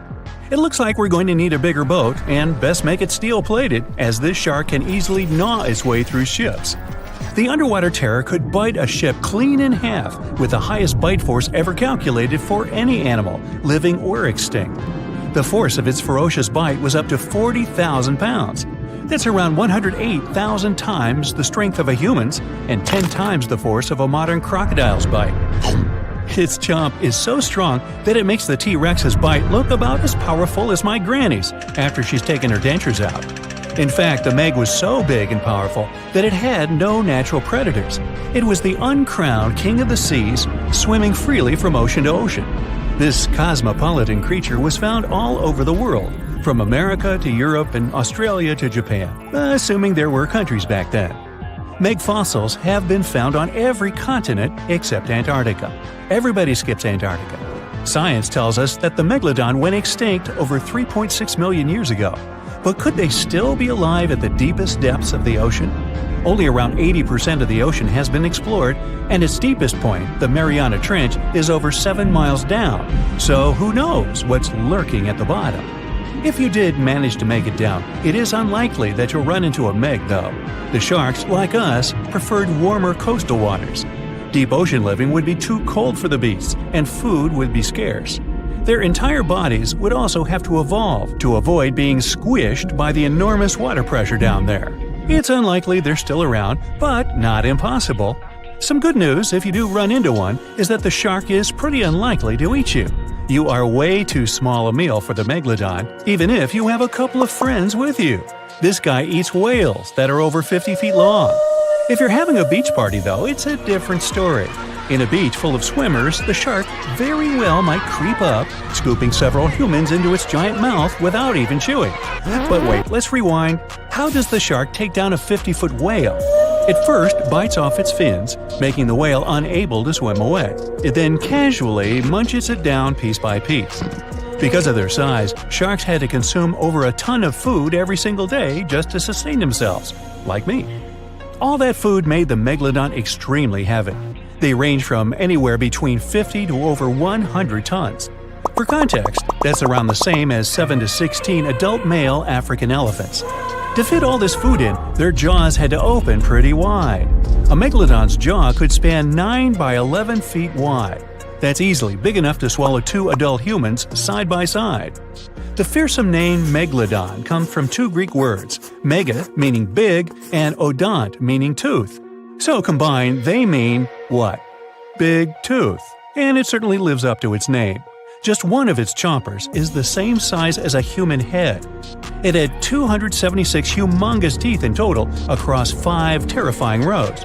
In all of history, only a couple of saber-toothed cats and the T-Rex had consistently bigger teeth. Now that's a showdown I'd like to watch. The megalodon vanished millions of years ago, leaving only huge teeth to be found by modern archaeologists. They literally disappeared with very few traces left. Scientists believe that over time, sea levels dropped and the ocean temperatures went down rapidly. Over a third of all marine life was wiped out as the oceans cooled and a number of animals at the bottom of the food chain plummeted. This had a catastrophic effect on the hungry predators at the top. Sorry guys. It became way too cold for these sun-loving sharks too, which made it difficult for them to reproduce since they gave birth in warm waters. The megalodon is usually described as a sort of giant great white shark, but this is just a common myth. In fact, the ancestors of today's great white existed at the same time as the meg, but they weren't best buddies and were even in competition with each other. The great white shark was a better hunter, using its smaller size and agility to snap up the meg's prey quickly. They were also known to eat meg pups, who were only half their size. This didn't help the whole extinction thing. Even infant megalodons were huge, coming in at just under 7 feet. While a great white was no match for an adult meg in a head-to-head fight, they sure weren't scared of stealing their food. This only left the bigger fish and whales for the meg, but its food supplies began to run out as the whales swam to the cooler new seas. The whales adapted to prefer the colder temperatures, leaving our friend the meg behind. The megalodons either starved or were frozen into extinction by the Ice Age. Rather than a great white, the megalodon is more like a modern bull shark. It had a short snout, flat lower jaw, and huge pectoral fins to support its massive weight and size. As scary as they are, these sharks were actually caring family guys. Several megalodon nursery areas have been discovered in Florida, Maryland, and Panama. They gave birth to their young in shallow water environments. We know this from discovering loads of tiny megalodon teeth found in these areas. Gee, I wonder if they had nannies too. But how come there are so many megalodon teeth out there for us to analyze? Well, due to their messy, aggressive eating habits, sharks regularly lose their teeth. They lose a set of teeth every 1 to 2 weeks. That's 40,000 teeth in a lifetime. They must rake in a fortune from the tooth fairy. Because of this, their teeth were continuously raining down to the ocean floor.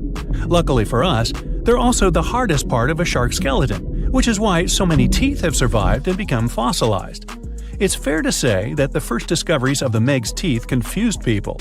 Early discoverers thought the meg's teeth were petrified tongues of ancient serpent creatures. They even used to call them tongue stones. It's also a common myth that the megalodon was around at the same time as the dinosaurs, although this would have been pretty cool. The dinosaurs were wiped out around 66 million years ago, but the megalodons came much later.